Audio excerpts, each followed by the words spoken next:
টিউটোপিয়া নিয়ে এলো ডিজিটাল সহায়িকা, যেখানে থাকছে প্রত্যেকটি বিষয়ের সব অধ্যায়ের সব প্রশ্ন আর তার উত্তর সহ বিশ্লেষণ, যা পড়লে পরীক্ষার প্রিপারেশনের জন্য আর দরকার পড়বে না কোনো সহায়িকার কোনো সহায়তার। তাই মানে বইয়ের আর কোনো মানে নেই। টিউটোপিয়ার ডিজিটাল সহায়িকা পেতে লক্ষ্য রাখো টিউটোপিয়া লার্নিং অ্যাপের ইউটিউব চ্যানেলে। Welcome to Tutopia YouTube channel. Once again আমি এসে গেছি আবার একবার তোমাদের কাছে। অনিব্রত স্যার, তোমাদের ইংলিশ টিচার। অ্যান্ড তোমাদের হয়তো অনেকের মনে আছে যে we have already discussed some chapters. তো আজকের ক্লাসে আমরা তোমাদের ক্লাস 7-এর প্রথম যে চ্যাপ্টারটি রয়েছে, the book of nature written by Jawaharlal Nehru, এই চ্যাপ্টারটার question answers, specially question answers from the book, আমরা বইয়ের যে অনুশীলনী আছে, বইয়ের যে প্রশ্ন উত্তর রয়েছে, সেগুলো সমস্ত ডিসকাস করব। এর সঙ্গে রয়েছে সব রকম তোমাদের যে কোনো কোয়ারি রয়েছে, সেগুলো তোমরা আমাদের যে অ্যাপ রয়েছে, টিউটোপিয়ার অ্যাপ রয়েছে, সেই অ্যাপ তোমরা অবশ্যই প্লে স্টোরে গিয়ে, আবার বলছি প্লে স্টোরে গিয়ে ডাউনলোড করে নিও। এই চ্যাপ্টারটা সেখানে আরও সুন্দরভাবে ব্যাখ্যা করা আছে, এবং তার সাথে সাথে তোমরা যে কোনো সাবজেক্টের কোয়ারি রয়েছে, সেই সাবজেক্টের কোয়ারি এবং যে কোনো চ্যাপ্টারের সম্পর্কে তোমাদের যদি কোনো প্রশ্ন তো থাকে, সব কিছু সমস্ত সাবজেক্ট একদম সুন্দর প্রাঞ্জল ভাষায় ব্যাখ্যা করা আছে। আর তোমরা যদি টিউটোপিয়ার চ্যানেল থেকে সমস্ত ক্লাসেস ভালো করে মন দিয়ে দেখতে থাকো, তোমাদের আর কোনো সহায়িকা বইয়ের প্রয়োজন পড়বে না, আর কোনো আউটসাইড থেকে কোনো গাইডেন্সের প্রয়োজন পড়বে না। তো তোমাদের বারংবার বলছি যে তোমরা অবশ্যই তার সাথে সাথে প্লে স্টোরে গিয়ে অ্যাপটা ডাউনলোড করে নিও, এবং তার সাথে সাথে আমাদের যে ইউটিউব চ্যানেল, এটা অবশ্যই তোমরা সাবস্ক্রাইব করে রেখো, এবং রেগুলারলি তোমাদের বেটার পারফরমেন্সের জন্য, যে কোনো সাবজেক্টে ভালো পারফরমেন্সের জন্য আমাদের ক্লাসেসগুলো তোমরা অবশ্যই দেখতে থাকো। তো আমাদের যেটা আজকের বক্তব্য, যে বিষয়ে আমরা আজকে আলোচনা করতে চলেছি, সেটা হচ্ছে, আবার বলছি, the book of nature, class 7-এর তোমাদের সিলেবাসে ইংলিশে তোমাদের যে ব্লজমস বই আছে, তাদের প্রথম চ্যাপ্টার হচ্ছে the book of nature written by Pandit Jawaharlal Nehru. তো এই বইটার সম্পর্কে তোমাদের আশা করি জানা আছে। একদম কাহিনীর শুরুতেই বলা আছে যে পণ্ডিত জওহরলাল নেহেরু স্বাধীন ভারতবর্ষের প্রথম প্রধানমন্ত্রী ছিলেন পণ্ডিত জওহরলাল নেহেরু, এবং পরাধীন ভারতবর্ষের অন্যতম একজন ফ্রিডম ফাইটার বা স্বাধীনতা সংগ্রামী ছিলেন পণ্ডিত জওহরলাল নেহেরু। তিনি তার স্পেয়ার টাইমে, তার যে ফ্রি টাইমটা, যদিও তিনি খুব ফ্রি টাইম কম পেতেন, কিন্তু যখনই তিনি টাইম পেতেন, তিনি তার মেয়ে প্রিয়দর্শিনী ইন্দিরাকে কিছু চিঠি লিখতেন, এবং এই চিঠিগুলি আমাদের ইংরেজি সাহিত্যের অন্যতম সম্পদ। এবং পরবর্তীকালে এই চিঠিগুলি বই আকারে পাবলিশড হয়, বই আকারে ছেপে বেরোয়। এবং তোমরা হয়তো, আমি বলবো যে তোমরা একটু বড় হলে অবশ্যই এই বইগুলো পড়ো। এছাড়াও পণ্ডিত জওহরলাল নেহেরুর লেখা আরও বেশ কিছু বই আছে, বইগুলির নাম তোমাদের বইতে দেওয়া আছে। তো আমরা বেশি আর ব্যাখ্যা করব না, চলো সরাসরি আমরা চলে যাই হচ্ছে চ্যাপ্টারের কোয়েশ্চেন আনসার ডিসকাশনে। চলো, প্রথম হচ্ছে আমাদের দ্য বুক অফ নেচার, প্রকৃতির বই। প্রকৃতির বই টাইটেল থেকে, এই গল্পের নামকরণ থেকে তোমরা বুঝতে পারছো যে এখানে প্রকৃতির একটা বিশেষ ভূমিকা রয়েছে এই কাহিনীতে। চলো একটু দেখে নিই।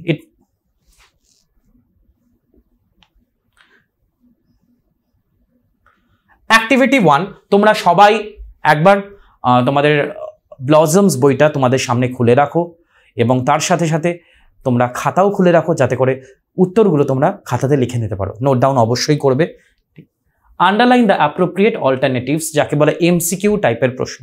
এই এমসিকিউ টাইপের প্রশ্ন কিন্তু মাধ্যমিক, উচ্চ মাধ্যমিক প্রতিটা ক্লাসেই আসে, এবং সেটা অত্যন্ত স্কোরিং একটা এরিয়া। বারবার আমি এটা আমার প্রত্যেকটা ক্লাসে বলে থাকি, এবং আবার একবার রিমাইন্ড করছি যে তোমরা কিন্তু ভালো করে যদি চ্যাপ্টারগুলো খুঁটিয়ে পড়ো, এমসিকিউ করাটা কোনো বিষয়ই নয়। মাল্টিপল চয়েস কোয়েশ্চেন্স, যেখানে তোমাকে অনেক রকম অপশন দেওয়া থাকবে, 3 থেকে 4টি অ্যাটলিস্ট অপশন দেওয়া থাকবে, এবং তার মধ্যে তোমাকে সঠিক উত্তরটা খুঁজে নিয়ে লিখতে হবে। চলো দেখে নিই। Underline the appropriate alternatives. আচ্ছা, বলছে প্রথম প্রশ্ন তোমাদের, India is in fact a big slash small slash huge part of the earths surface. আচ্ছা, প্রশ্ন অনুযায়ী বলছে যে ভারতবর্ষ হচ্ছে প্রকৃতপক্ষে এই পৃথিবীর পৃষ্ঠতলের একটি বড় অংশ, ছোট অংশ এবং বিশাল অংশ। উত্তরটা কি হতে পারে? আমরা যদি ভালো করে বইটা খুঁটিয়ে পড়ি, আমরা দেখব, চ্যাপ্টারটা খুঁটিয়ে পড়ি দ্য বুক অফ নেচার, তাহলে দেখব যে লেখক বলেছেন যে ইন্ডিয়া ডেফিনেটলি, এবং এটাও ভৌগোলিকভাবে সত্য, যে ভারতবর্ষ এই পৃথিবী হচ্ছে সুবিশাল। It's a vast panoramic canvas, যার মধ্যে ভারতবর্ষ একটা ছোট্ট অংশ। বিশাল এই পৃথিবীর বিপুলায় ধরনীর একটা ছোট্ট অংশ হচ্ছে ভারতবর্ষ। তাহলে উত্তরটা কি হতে পারে? ডেফিনেটলি উত্তর হলো India is in fact a small part of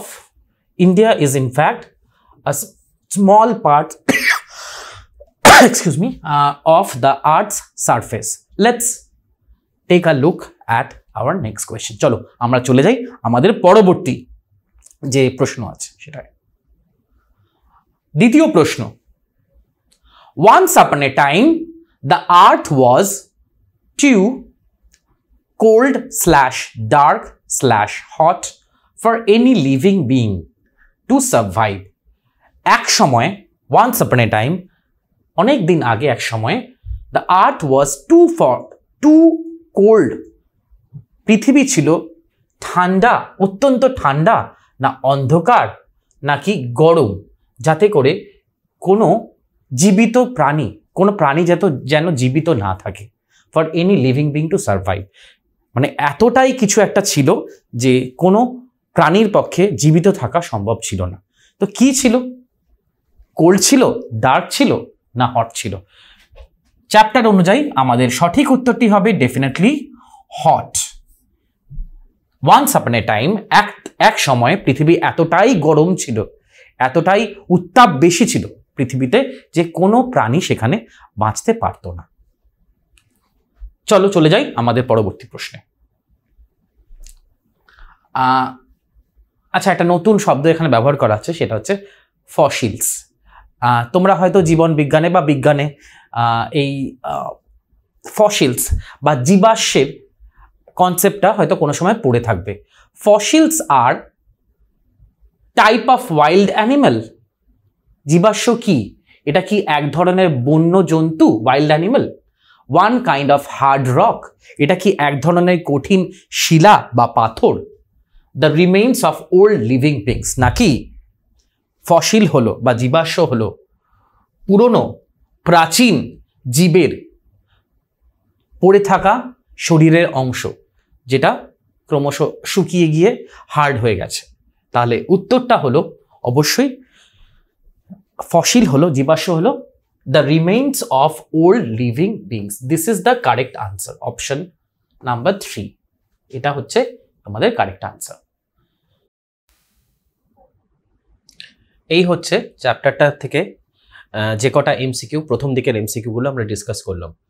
পরবর্তী প্রশ্নে বা পরবর্তী অ্যাক্টিভিটিতে যাওয়ার আগে আমি যেটা সবসময় তোমাদেরকে বলে থাকি যে একটু দেখে নাও যে এর মধ্যে কটা আনসার তোমার রাইট হলো। যদি বোঝো যে এর মধ্যে একটাও আনসার তোমার ভুল হয়েছে, সেক্ষেত্রে তোমাকে বুঝতে হবে যে তোমার কিন্তু প্রিপারেশনে কোনো না কোনো খামতি আছে। কিন্তু এই ধরনের খামতি তো একেবারেই ডিজায়ারেবল নয়, একেবারেই আকাঙ্ক্ষিত নয়। আমরা আশা করব যে তোমরা খুব ভালো রেজাল্ট করবে, বোর্ডে এবং স্কুলের পরীক্ষায় অসাধারণ রেজাল্ট করবে। এবং ভালো রেজাল্ট করতে গেলে যেটা অত্যন্ত প্রয়োজন সেটা হচ্ছে স্টাডি ফ্লো কি জিনিস সেটা বুঝে নেওয়া। তাহলে চলো দেখে নিই স্টাডি ফ্লো এক্স্যাক্টলি কি জিনিস। ক্লাস 7-এর ছাত্রছাত্রীদের জন্য টিউটোপিয়া নিয়ে এলো মেগা স্টাডি প্যাক। পরীক্ষায় দুর্দান্ত রেজাল্ট করতে গেলে যা হতে পারে তোমার নিশ্চিত সাফল্যের সহায়ক। পরীক্ষায় ভালো রেজাল্ট করতে গেলে প্রিপারেশন হতে হবে একেবারে সলিড, আর তার জন্য অনুসরণ করতে হবে যথাযথ স্টাডি ফ্লো। চলো এক ঝলকে দেখে নেওয়া যায় কি হওয়া উচিত তোমার স্টাডি ফ্লো, অর্থাৎ তুমি কিভাবে পড়লে সেই পড়াটা আর কখনো ভুলবে না, আর পরীক্ষায় ভালো নম্বরও পাবে। পড়ার ক্ষেত্রে প্রথমে দরকার কনসেপ্ট, অর্থাৎ বিষয় সম্পর্কে স্বচ্ছ ধারণা। প্রত্যেকটা সাবজেক্টে প্রত্যেকটা চ্যাপ্টার কারোর থেকে বুঝে নেওয়া, তারপর সেই বিষয় রিলেটেড প্রত্যেকটা ডাউটকে ক্লিয়ার করা। এরপরে তৃতীয় ধাপ, সেই চ্যাপ্টারটার উপর সংক্ষেপে একটা ব্রিফ নোট পড়া, এবং চতুর্থ ধাপ হলো সেই চ্যাপ্টারের সম্ভাব্য প্রশ্নোত্তরগুলোকে পড়ে ফেলা, যার উপর নির্ভর করবে তোমার পরীক্ষার সাফল্য। এরপর তোমার প্রস্তুতি কত দূর তার জন্য তোমাকে দিতে হবে চ্যাপ্টার ওয়াইজ মক টেস্ট। তবে শুধুমাত্র টেস্ট দিলেই কিন্তু হবে না, বিশেষজ্ঞ কোনো শিক্ষককে দিয়ে সেই উত্তরপত্র চেক করিয়ে বুঝে নিতে হবে কোথায় কোথায় খামতি রয়েছে। যদি টেস্টের ফল ভালো হয় তবে বুঝতে হবে তোমার প্রস্তুতি কমপ্লিট। এবার তুমি পরের অধ্যায় যেতে পারো। আর ফল খারাপ হলে এই পুরো প্রক্রিয়াটা আরও একবার রিভাইজ করতে হবে। তবে বলে রাখি, তোমার এই প্রস্তুতির ক্ষেত্রে তোমার সাহায্য করতে পারে পশ্চিমবঙ্গ বোর্ডের বাংলা মাধ্যমে ছাত্রছাত্রীদের পড়াশোনার জন্য একমাত্র অ্যাপ টিউটোপিয়া। এই পুরো স্টাডি ফ্লোর জন্য টিউটোপিয়াই হলো অল ইন ওয়ান সলিউশন। কিভাবে? Step 1, concept video. টিউটোপিয়া অ্যাপে প্রত্যেক অধ্যায়ের বিষয়গুলো ছোট ছোট টপিকে ভেঙে নিয়ে গ্রাফিক্স অ্যানিমেশনের সাহায্যে এমনভাবে বোঝানো হয়েছে যা তোমাদের পড়তেও ভালো লাগবে আর মনেও থাকবে। Step 2, live class and doubt clearing. Tutopia live ক্লাসে সেই বিষয়গুলোই বোঝানো হয় বিশদে। পাশাপাশি প্রত্যেকটা ক্লাসে থাকে ডাউট ক্লিয়ারিং সেশন, যেখানে সরাসরি তোমাদের সমস্ত ডাউট বা সংশয়ের নিরসন হতে পারে। Step 3, brief notes. নোটসের জন্য টিউটোপিয়ায় তোমরা পাবে স্মার্ট নোটস, যেখানে সংক্ষেপে টু দি পয়েন্টে অধ্যায়ের ব্রিফ নোট তো করাই রয়েছে। Step 4, question and answer. আমাদের অ্যাপের নোটসে প্রশ্নোত্তরের আলোচনা তো থাকছেই, সেই সঙ্গে একটা অধ্যায় সব রকমের প্রশ্নোত্তরের জন্য এখন তোমাদের কাছে থাকছে ইউটিউবের এই ক্লাসগুলো, অর্থাৎ টিউটোপিয়া ডিজিটাল সহায়িকা। Step 5, mock test. টেস্ট দেওয়ার জন্য টিউটোপিয়া থাকছে প্রত্যেকটা বিষয়ের অধ্যায় ভিত্তিক mock test. Step 6, answer sheet checking and model answer. উত্তরপত্রের ছবি তুলে আমাদের কাছে পাঠিয়ে দিলে বিশেষজ্ঞ শিক্ষক খাতা দেখে তোমায় জানিয়ে দেবে তোমার পরীক্ষার মার্কস এবং তাদের পরামর্শ। সেই সঙ্গে তোমরা পেয়ে যাবে মডেল উত্তরপত্র, যা দেখে তোমরা বুঝতে পারবে কিভাবে লিখতে হয় কোনো একটা প্রশ্নের আদর্শ উত্তর। তাহলে হলো কিনা তোমার পারফেক্ট স্টাডি ফ্লোয়ের অল ইন ওয়ান সলিউশন। আর এই সব কিছু নিয়েই সপ্তম শ্রেণীর ছাত্রছাত্রীদের জন্য টিউটোপিয়ার এই মেগা স্টাডি প্যাক। বিশদে জানতে ফোন করো এই নাম্বারে। তো তোমরা দেখলে তো স্টাডি ফ্লো এক্স্যাক্টলি কী জিনিস। চলো এবার আমরা পরবর্তী প্রশ্নে চলে যাই।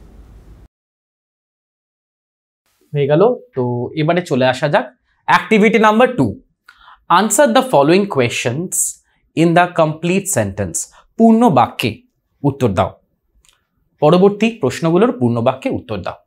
তো চলো দেখে নেওয়া যাক কি কি প্রশ্ন আছে। What must we do to know about the tale of this world? আচ্ছা, এই পৃথিবী তো অনেক বছর আগে সৃষ্টি হয়েছিল, বহু বছর আগে সৃষ্টি হয়েছিল, এবং কিভাবে সৃষ্টি হয়েছিল তার একটা ইতিহাস রয়েছে। অবশ্যই কিভাবে সৃষ্টি হয়েছিল এবং বিভিন্ন উত্থান পতনের মধ্যে দিয়ে পৃথিবী গেছে। আমরা যদি ভালো করে ইতিহাস পড়ি তাহলে জানতে পারবো ডেফিনেটলি একটা সময় ডাইনোসরদের যুগ ছিল, ঠিক আছে। ডাইনোসররা পরবর্তীকালে তারা বিলুপ্ত হয়ে গেছে বিভিন্ন কারণে, সেটা বলা হয় উল্কাপাতের কারণে বা বিভিন্ন মহাপ্রলয় এসেছিল, ঠিক আছে। তো বিভিন্ন রকম বিজ্ঞানীদের বিভিন্ন রকম থিওরি দেওয়া হয়, কিন্তু প্রশ্ন অনুযায়ী what must we do to know about the tale of this world, এই পৃথিবীর কাহিনী জানতে গেলে আমাদেরকে কি করতে হবে, কিভাবে জানবো এই পৃথিবীর কাহিনী। প্রশ্ন অনুযায়ী এবং চ্যাপ্টার অনুযায়ী আমাদের উত্তর হলো we must think of all the countries and all the people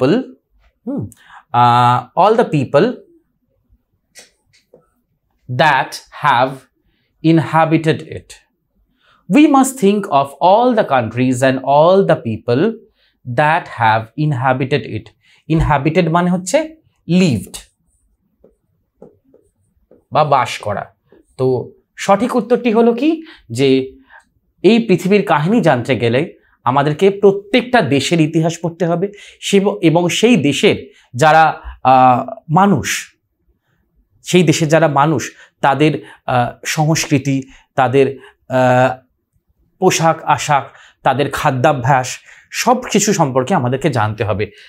এবং এগুলো জানলেই আমরা এই পৃথিবীর সম্পর্কে জানতে পারবো। কেননা এই পৃথিবী বহু দেশকে নিয়ে সৃষ্ট হয়েছে, তাই প্রত্যেকটা দেশের সম্পর্কে আমাদেরকে আলাদা আলাদা করে জানতে হবে।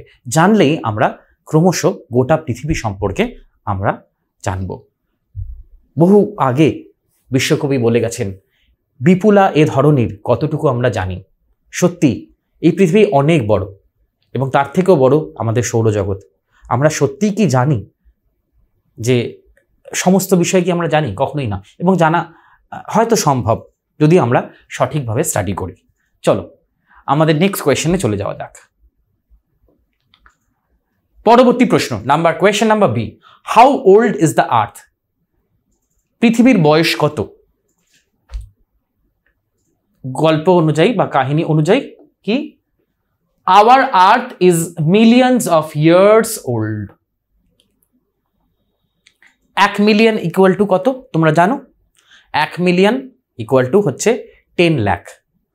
তার মানে our earth is millions of years old মানে কি? লক্ষাধিক বছর, কোটি কোটি বছরের পুরনো আমাদের পৃথিবী।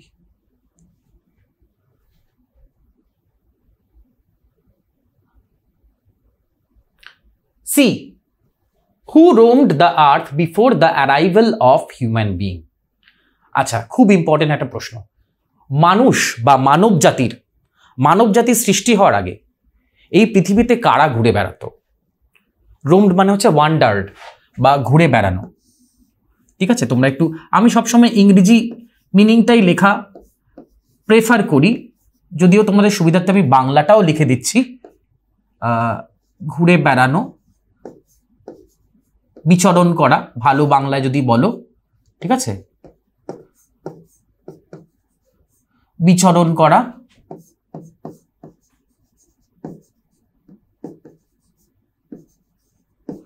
তো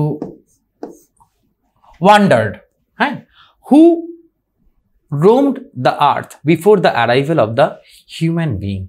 মানুষের আসার আগে এই পৃথিবীতে, মানব জাতির সৃষ্টির আগে এই পৃথিবীতে কারা ঘুরে বেড়াতো, কারা থাকতো? উত্তর, before the arrival of human beings there were only animals. এই পৃথিবীতে শুধুমাত্র জন্তুরা থাকতো। কি ধরনের জন্তু? আমরা যদি ইতিহাস ভালো করে স্টাডি করি বা আর্কিওলজি স্টাডি করি, আমরা জানতে পারবো এই পৃথিবীতে কারা ছিল। যে ম্যামথ বলে একটা প্রাণী ছিল। ম্যামথ হচ্ছে হাতির মতো দেখতে, কিন্তু বিশাল তাদের চেহারা, হ্যাঁ, বিশালাকায়, দাঁতাল হাতি যেরকম হয়, অনেকই বড়। এবং তার আগে ডাইনোসররাও থাকতো, ডাইনোসর যুগ ছিল। আমরা ডাইনোসরদের সম্পর্কে যদি কোনোদিন পড়াশোনা করি তো জানবো যে সেখানেও ডাইনোসরদের 3টে যুগ ছিল, মেসোজাইক, জুরাসিক এবং ক্রিটেশিয়াস, 3টে যুগ ছিল। এবং পরবর্তীকালে তারা ডেফিনেটলি তাদের ডাইনোসর কুল পুরোপুরি বিলুপ্ত হয়ে যায় বিভিন্ন কারণে। তো মানুষ আসার আগে শুধুমাত্র অ্যানিম্যালরা বা জীবজন্তুরা এই পৃথিবীতে বিচরণ করত। আর অবশ্যই উদ্ভিদ তো ছিলই, কেন উদ্ভিদ ছাড়া অন্য কোনো প্রাণীর পক্ষে এই পৃথিবীতে বেঁচে থাকা সম্ভব না। কেননা আমরা জানি উদ্ভিদের উপর আমরা পুরোপুরি অক্সিজেনের জন্য এবং খাদ্যের জন্য পুরোপুরি নির্ভরশীল। Now activity number 3, fill in the blanks. শূন্যস্থান পূরণ। তোমাদের একটা খুব ভালো স্কোর করার একটা জায়গা, নাম্বার তোলার জায়গা হচ্ছে feel in the blanks with suitable words from the text. সঠিক উত্তরটি, সঠিক শব্দটি খুঁজে নিয়ে এই ব্ল্যাঙ্কগুলো তোমাদেরকে পূরণ করতে হবে। কিন্তু এখানে একটা ব্যাপার আছে, সেটা হচ্ছে শুধুমাত্র শব্দটির প্রথম যে অ্যালফাবেট বা লেটার সেটা দেওয়া হয়েছে। The first letters of the words are given. চলো একটু দেখে নিই শূন্যস্থান পূরণ কিভাবে করব। Number 1, as a subject, dash H is quite interesting. বিষয় হিসেবে এইচ হলো অত্যন্ত একটি আগ্রহপূর্ণ একটি সুন্দর বিষয়। তো এখানে কোন বিষয়ের কথা বলছে? উত্তরটি হবে, তোমরা লিখবে কি, হিস্ট্রি, ইতিহাস। জওহরলাল নেহরু বলছেন যে বিষয় হিসেবে ইতিহাস হচ্ছে একটি অত্যন্ত সুন্দর বিষয়, অত্যন্ত সুন্দর সাবজেক্ট, যেটা তোমরা যত পড়বে তত তোমাদের আগ্রহ বাড়বে, জানার আগ্রহ বাড়বে, জানতে ইচ্ছে করবে। As a subject history is quite interesting. চলো আমরা পরবর্তী প্রশ্নে চলে যাই। Number 2, we have good relations with our neighboring sea dash. আমাদের প্রতিবেশী কি হতে পারে? এখানে উত্তর প্রতিবেশী দেশ। আর দেশের ইংরেজি হচ্ছে গিয়ে অবশ্যই কান্ট্রি। তো আমাদের উত্তর হচ্ছে countries. We have good relations with all our neighboring countries. Okay? প্রত্যেকটি প্রতিবেশী দেশের সঙ্গে আমাদের খুব সুন্দর সম্পর্ক। নাম্বার 3, plants need, গাছেদের বা উদ্ভিদদের কি প্রয়োজন? এয়ার, বায়ু বা বাতাস, ওয়াটার, জল, অ্যান্ড সানলাইট, এবং তার সঙ্গে সঙ্গে সূর্যের আলোক, সূর্যালোক। তাই কিসের জন্য জি বলা হচ্ছে? জি। তাহলে কেন গাছেরা, কেন বাতাস, জল এবং সূর্যালোক তাদের প্রয়োজন কেন? ডেফিনেটলি বৃদ্ধি পাওয়ার জন্য, যাতে তারা বেড়ে ওঠে সুন্দরভাবে। তো বৃদ্ধির ইংরেজি হচ্ছে গিয়ে গ্রো। তাই এখানে সঠিক উত্তরটা হলো গিয়ে গ্রো। তোমরা লিখে ফেলো, আশা করি তোমরা সবাই খাতায় লিখছো, না লিখলে অবশ্যই খাতাটা এক্ষুনি সামনে খুলে ফেলো এবং লিখে ফেলো। So plants need air, water and sunlight to grow. বৃদ্ধি পাওয়ার জন্যে, সুন্দরভাবে বিকাশের জন্যে গাছের কি প্রয়োজন? বাতাস, জল এবং সূর্যালোক। Number 4, can you I dash how big the universe is? তোমরা কি ড্যাশ ভাবতে পারো বা কল্পনা করতে পারো যে এই পৃথিবী না, ইউনিভার্স বলতে অ্যাকচুয়ালি পুরো বিশ্ব ব্রহ্মাণ্ডকে বোঝাচ্ছে। তো এই বিশ্ব ব্রহ্মাণ্ড কতটা বড় তোমরা কি কল্পনা করতে পারো? আমি শব্দটা ব্যবহার করলাম কল্পনা, আর কল্পনার ইংরেজি হচ্ছে গিয়ে imagine. Can you imagine? I দিয়ে শুরু হয়েছে শব্দটা, তো উত্তরটা হবে গিয়ে imagine. Can you imagine how big the earth is? Okay, let's take a look at our next question. চলো দেখে নিই পরবর্তী প্রশ্ন।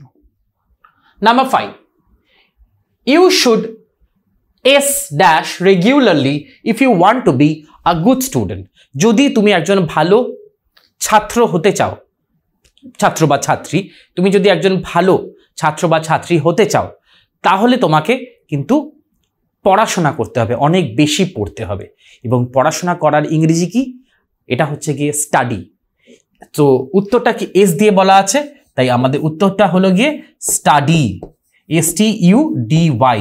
যদি তুমি মনোযোগ দিয়ে পড়াশোনা করো রোজ, regularly, if you want to be a good student, you should study regularly if you want to be a good student. ভালো ছাত্র বা ছাত্রী হতে গেলে তোমাকে প্রত্যেক দিন পড়াশোনা করতে হবে। You have to study extensively. চলো পরবর্তী প্রশ্নে চলে যাই। আমাদের এইবার হচ্ছে গিয়ে নতুন অ্যাক্টিভিটি আসছে। Make meaningful sentences with the following ওয়ার্ডস।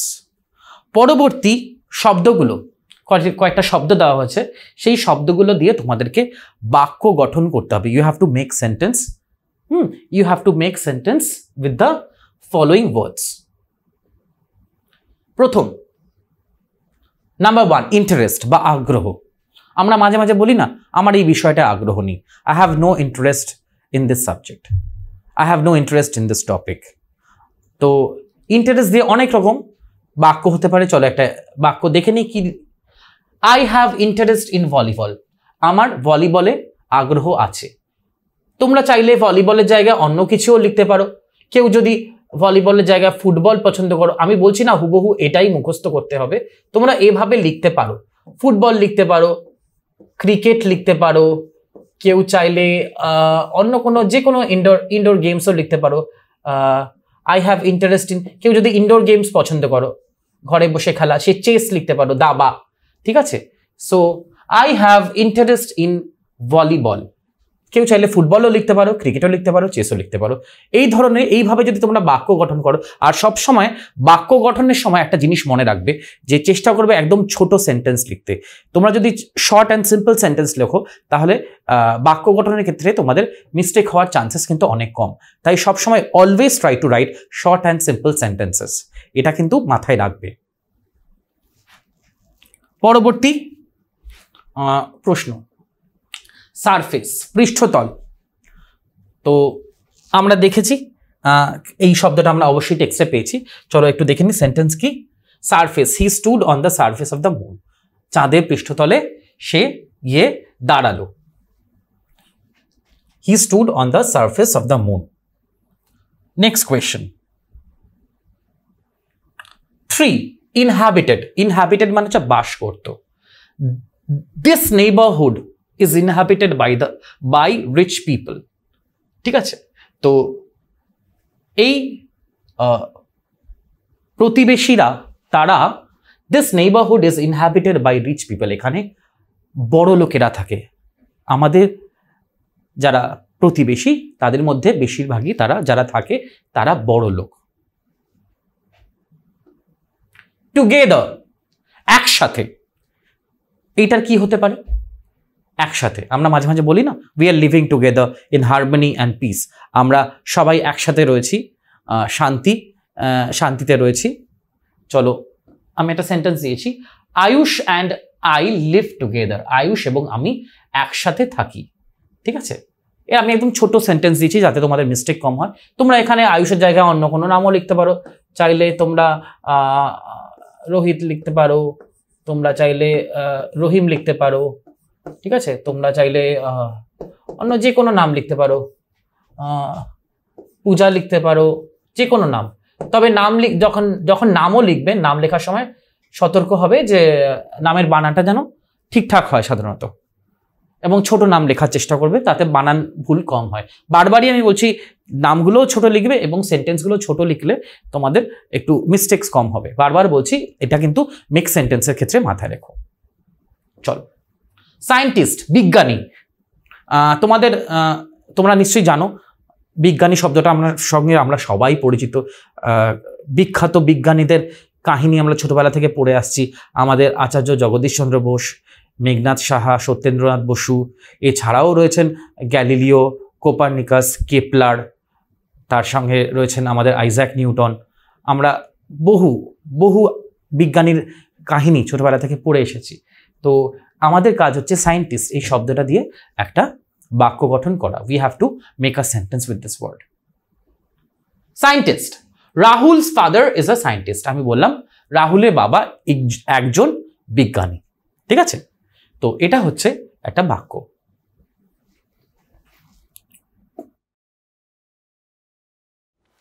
চলো এবার দেখে নেওয়া যাক অ্যাক্টিভিটি নাম্বার 5।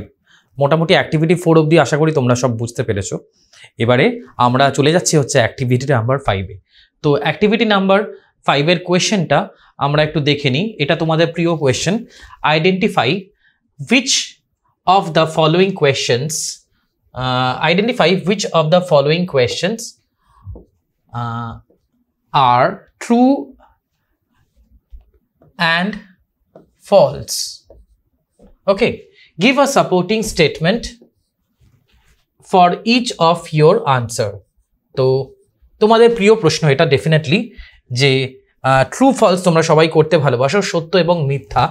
তো সেই ট্রু ফলসের কোয়েশ্চেন, যেটাতে মাধ্যমিকে শুধু নয়, সেই একেবারে ক্লাস 7 থেকে 12 অবধি তোমাদের ট্রু ফলস সব সাবজেক্টেই কম বেশি আসে এবং তাতে প্রচুর নাম্বার ওঠে, স্কোরিং একটা এরিয়া। আর ইংলিশের ক্ষেত্রে তোমাদের ট্রু ফলসে একটা সাপোর্টিং স্টেটমেন্ট দিতে হয়। তুমি যে সেটাকে সত্য বা মিথ্যা নির্ধারণ করছো তার সাপেক্ষে তোমাকে একটা সাপোর্টিং স্টেটমেন্ট, সেটার সমর্থনে একটা বাক্য যেই টেক্সটটা পড়ছো সেই টেক্সট থেকে তুলে ধরতে হয়। তো প্রথম question, fairy tales are rich in imagination, তার মানে হচ্ছে কি? এই শব্দের এই বাক্যটার অর্থ কি? এই বাক্যটার অর্থ হলো রূপকথার গল্প কল্পনায় সমৃদ্ধ। রূপকথার গল্প হলো কল্পনায় সমৃদ্ধ। এর অর্থ কি? আমরা যে কোনো রূপকথার গল্প, ছোটবেলায় তোমরা সবাই রূপকথার গল্প পড়েছো, বিশেষ করে দক্ষিণারঞ্জন মিত্র মজুমদারের ঠাকুমার ঝুলি তোমরা কম বেশি সবাই পড়েছো। এছাড়াও বিভিন্ন রকম রূপকথার গল্প, ফেয়ারি টেলস তোমরা হয়তো বিউটি অ্যান্ড দ্য বিস্ট এবছর রয়েছে তোমাদের, বিউটি অ্যান্ড দ্য বিস্ট। এছাড়াও তোমরা অনেকে সিন্ডারেলার গল্প পড়েছো, স্নো হোয়াইটের গল্প পড়েছো, এই ধরনের। তাছাড়াও রূপকথার গল্প ছাড়াও বিভিন্ন রকম ইসপের ফেবেলও রয়েছে, যদিও ইসপের ফেবেল একটু অন্যরকম, সেটা ঠিক রূপকথার গল্প না, তার মধ্যে একটা মেসেজ থাকে, একটা বিশেষ বার্তা দেওয়া থাকে, হ্যাঁ, শিক্ষণীয় বার্তা। তো সেটাতে আমরা যাচ্ছি না। কথা হলো fairy tales are rich in imagination, তার মানে রূপকথার গল্পে কল্পনার একটা বিশেষ ভূমিকা থাকে। Imagination has a great role to play in fairy tales. তো এটা কি সত্যি? এই টেক্সট অনুযায়ী চলো দেখে নেওয়া যাক।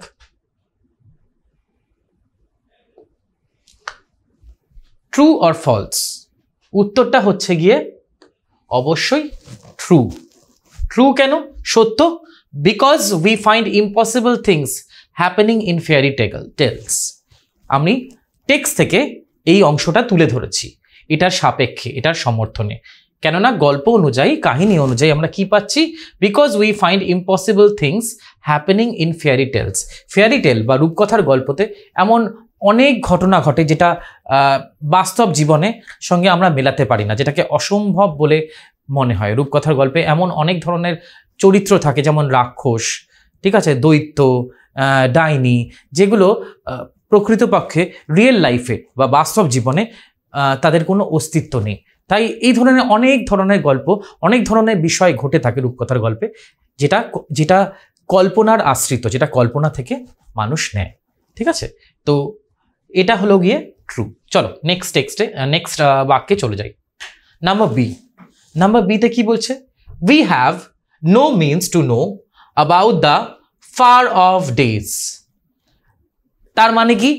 এর মানে হচ্ছে আগেকার দিনের প্রাচীনকালের কাহিনী বা প্রাচীনকালের সম্পর্কে জানার আমাদের আর কোনো উপায় নেই। আমাদের কোনো উপায় নেই। মিনস মানে হচ্ছে উপায়। ঠিক আছে, তো এটা কি সত্যি? টেক্সট অনুযায়ী প্রাচীনকালের সম্পর্কে কি আমরা জানতে পারি না, নাকি জানতে পারি? আমরা কি প্রাচীনকালের সম্পর্কে জানি? দূরের অতীতের যে ঘটনা, যেটা ঘটে গেছে, ঐতিহাসিক ঘটনা, সেগুলোর সম্পর্কে জানার কি আমাদের কোনো উপায় আছে? চলো দেখে নেওয়া যাক। Answer false. ইফ ফলস কেন? Because we can know about, আমার সাপোর্টিং স্টেটমেন্টটা কি দিয়েছি? Because we can know about far off days by studying the rivers, mountains, fossils, etc. এই কাহিনী অনুযায়ী অবশ্যই এবং সত্যি এটা জওহরলাল নেহরু বলছেন যে আমরা অতীতের সম্পর্কে কিভাবে জানতে পারবো না, নদী, পর্বত এবং জীবাশ্ম, এইগুলো যদি আমরা ঠিকঠাকভাবে পর্যবেক্ষণ করি, আমরা দেখব সেই নদীর ধারে ধারে সভ্যতার বিভিন্ন নিদর্শন রয়েছে। আমরা জানি যে ঐতিহাসিক কালে সভ্যতাগুলো, এবং এখনও ডেফিনেটলি বেশিরভাগ সভ্যতাই হচ্ছে নদীমাতৃক সভ্যতা। যে কোনো রিভার সাইডে সভ্যতাগুলো গড়ে উঠেছিল, যেমন মেসোপটেমিয়া, ঠিক আছে, যেমন টাইগ্রিস এবং ইউফ্রেটিস নদীর ধারে মেসোপটেমিয়া সভ্যতা গড়ে উঠেছিল। যেমন আমাদের ভারতবর্ষের যে সিন্ধু সভ্যতা, সেটা গড়ে উঠেছিল আমাদের হরপ্পা, মহেঞ্জোদারো, এগুলো সিন্ধু সভ্যতা বলা হয়, কেননা সিন্ধু নদী বা ইন্ডাস ভ্যালি সিভিলাইজেশন বলা হয়। সিন্ধু নদীর ধারে মূলত এই ভারতীয় সভ্যতা বা ভারতবর্ষের সভ্যতার বিকাশ ঘটেছিল। তাই নদী যদি আমরা ঠিক করে স্টাডি করি, মাউন্টেন, পর্বতগুলো যদি দেখি, পর্বতের মধ্যে প্রচুর জীবাশ্ম থাকে, প্রচুর পুরনো প্রাণী যেগুলো, সেগুলোর জীবাশ্ম থাকে। যেমন ধরো আমরা ডাইনোসর, তারপরে ধরো আর্কিওপটেরিক্স, তাছাড়াও আরও অনেক কিছু রয়েছে যেগুলোর জীবাশ্ম আমরা মোটামুটি পর্বত থেকে পেয়েছি। তার মানে এই জিনিসগুলো স্টাডি করলে আমরা কিন্তু মোটামুটি প্রাচীনকালের সম্পর্কে জানতে পারবো, সেটা আমাদেরকে ইতিহাসের সম্পর্কে একটা সাক্ষ্য প্রদান করবে। Let's take a look at the next question, চলো দেখে নিই। Number C, question number C. The alphabet of nature is like the Hindi or the English alphabet. প্রকৃতির যে অক্ষর সেগুলি হলো হিন্দি অথবা ইংরেজি অক্ষরের মতন। প্রকৃতির অক্ষর হচ্ছে, এটা তোমাদের একটু অদ্ভুত লাগতে পারে বাক্যটা, এর মানে কি? হিন্দির তো একটা নিজস্ব অক্ষর রয়েছে, হ্যাঁ, নিজস্ব একটা স্ক্রিপ্ট রয়েছে, যেটা হিন্দিতে সাধারণত আমরা দেবনাগরী স্ক্রিপ্ট থেকেই সংস্কৃত এবং হিন্দি ফলো করা হয়, এবং ইংলিশেও স্ক্রিপ্ট রয়েছে, অ্যালফাবেটস রয়েছে, 26টা অ্যালফাবেট রয়েছে ইংলিশে। তাহলে নেচার, প্রকৃতির আবার কিসের অ্যালফাবেট? প্রকৃতির আবার অক্ষর কি রয়েছে? প্রকৃতির কি কোনো ভাষা রয়েছে যেটার দ্বারা প্রকৃতি আমাদের সাথে কমিউনিকেট করে? Is there any language of nature through which the nature tries to communicate with us? Is there any language, any alphabet of nature? Let's take a look at the answer. চলো উত্তরটা আমরা একটু দেখে নিই। Number C, false, মিথ্যে। Because the alphabet of nature is everything we find in nature like pebbles, rivers, fossils, etc. The alphabet of nature is like the Hindi or the English alphabet. এটা মিথ্যে কথা, কেননা text অনুযায়ী লেখক বলছেন the alphabet of nature is everything we find in nature like pebbles, rivers, fossils etcetera. তার মানে প্রকৃতির ভাষা আমরা কিসের মধ্যে খুঁজে পাই? নুড়ি পাথর, পেবলস, রিভার্স, নদী, ফসিলস, জীবাশ্ম, এগুলোর মধ্যে দিয়ে প্রকৃতি কথা বলে। প্রকৃতির কিন্তু কোনো আলাদা কোনো অক্ষর নেই, হিন্দি বা ইংরেজির মতন আলাদা অক্ষর নেই। প্রকৃতি তার যে অংশ, প্রাকৃতিক যে নিদর্শনগুলো, সেগুলোর মাধ্যমে আমাদের সাথে কমিউনিকেট করে। প্রকৃতির কিন্তু আলাদা কোনো স্ক্রিপ্ট নেই, আলাদা কোনো অক্ষর নেই, কোনো স্বরবর্ণ, ব্যঞ্জন বর্ণ, ABCD ইত্যাদি কিছু নেই। প্রকৃতির কোনো নিজস্ব এই রকম ভাষা নেই। প্রকৃতি তার যে অংশ, তার যে পার্টগুলো, things which are the part of nature, the nature tries to communicate with us with all those things which are the parts of nature. Okay, did you get it? আশা করি তোমরা সবাই বুঝতে পেরেছো। চলো আমরা 4 নম্বর কোয়েশ্চেন নাম্বার ডি যেটা, সেটাতে চলে যাই। We can learn a lot about our world from the rivers and the mountains. এই পৃথিবীর সম্পর্কে, এই বিশাল ধরনী, এই বিশাল পৃথিবীর সম্পর্কে আমরা কিভাবে জানতে পারবো? না, নদী এবং পর্বত এইগুলোর থেকে এই পৃথিবীর সম্পর্কে আমরা জানতে পারি। We can learn a lot about this world from the rivers and the mountains. Is this true according to the text? এটা কি সত্যি কাহিনী অনুযায়ী? চলো দেখে নেওয়া যাক। অবশ্যই ট্রু। কেন ট্রু? কারণ বিকজ আমি সাপোর্টিং স্টেটমেন্টটা দিয়েছি, দেখে নাও। Because every river or mountain has its own story. কেননা প্রত্যেকটি নদী বা পর্বতের একটি নিজস্ব কাহিনী আছে। নদীটি কিভাবে সৃষ্টি হলো বা পর্বতটি কিভাবে সৃষ্টি হলো, যেমন আমরা জানি, যদি আমরা ভূগোলে তোমরা যদি কখনো পড়ে থাকো বা হয়তো পরবর্তী ক্লাসে পড়বে, যে আমাদের হিমালয় পর্বত যেখানে রয়েছে সেখানে কি এককালে টেথিস বলে একটি সাগর ছিল, আর পরবর্তীকালে বিভিন্ন কারণে ভাঁজ পড়ে এই ভঙ্গিল পর্বত বা হিমালয় পর্বত সেটার সৃষ্টি হয়েছে। সো প্রত্যেকটি নদী, প্রত্যেকটি পর্বতের সৃষ্টির পিছনে একটি কাহিনী রয়েছে। There is a story behind the origin of every mountain or river. So in this way we can say definitely we can learn a lot about the world from the rivers and mountains. এইভাবে আমরা নদী এবং পর্বতের ইতিহাস যদি study করি, তাহলে আমরা এই বিশ্ব জগৎ সম্পর্কে অনেক বেশি জ্ঞান আরোহণ করতে পারবো। We can acquire knowledge about this world if we study about the origin of river and mountain. ওকে, চলো আমরা আমাদের পরবর্তী প্রশ্নে চলে যাই। এইখানে একটা জিনিস তোমাদেরকে বলতে হবে, before we move on to our next question, I have to tell you a very important thing. সেটা কি না, আমরা কিন্তু এই যে অ্যাক্টিভিটিগুলো যা তোমাদের এই চ্যাপ্টারে প্রচুর অ্যাক্টিভিটি আছে, তো কিছু কিছু চ্যাপ্টার, কিছু কিছু অ্যাক্টিভিটি আমি কিন্তু বাদ দিয়েছি বা এলিমিনেট করেছি। কিসের ভিত্তিতে না, কিছু কিছু অ্যাক্টিভিটি এই বইতে দেওয়া আছে যেগুলো আমাদের পরীক্ষায় খুব একটা আসে না, ঠিক আছে? তো সেই অ্যাক্টিভিটিগুলোকে আমি বাদ দিয়েছি। তোমরা চাইলে বাড়িতে প্র্যাকটিস করতে পারো, কিন্তু আমি এখানে ক্লাসের সুবিধার্থে সেই অ্যাক্টিভিটি দুটো বাদ দিয়েছি, বিকজ ওগুলো খুব একটা পরীক্ষায় সাধারণত দেওয়া হয় না এবং মাধ্যমিকেও দেওয়ার প্রবণতা কম। তার সাথে সাথে রাইটিং স্কিলস যেগুলো আমার ইম্পর্টেন্ট মনে হয়েছে, যেগুলো আসতে পারে, সেগুলো আমি ফরম্যাট সহ এক্সপ্লেন করেছি। চলো একটু দেখে নেওয়া যাক। Let's go to our next activity. Activity number 6, complete. এটা খুব ইন্টারেস্টিং একটা জায়গা, এটা কিন্তু মাধ্যমিকে বেশ একটা স্কোরিং জায়গা। Complete the following with information from the text. চলো টেক্সটের থেকে ইনফরমেশন নিয়ে আমরা বাক্যগুলোকে পূরণ করি, শূন্যস্থান পূরণ বা বাক্য পূরণ। সেটা কিসের ভিত্তিতে করব না, কাহিনীর থেকে, গল্পের থেকে তথ্য নিয়ে we will just acquire information from the text and then we will fill up the blanks. The first question, number A, no book could have been written in old times. কোনো বই আগেকার দিনে লেখা সম্ভব ছিল না প্রাচীনকালে। কেন? Why? Because উত্তর, because men did not exist in old times.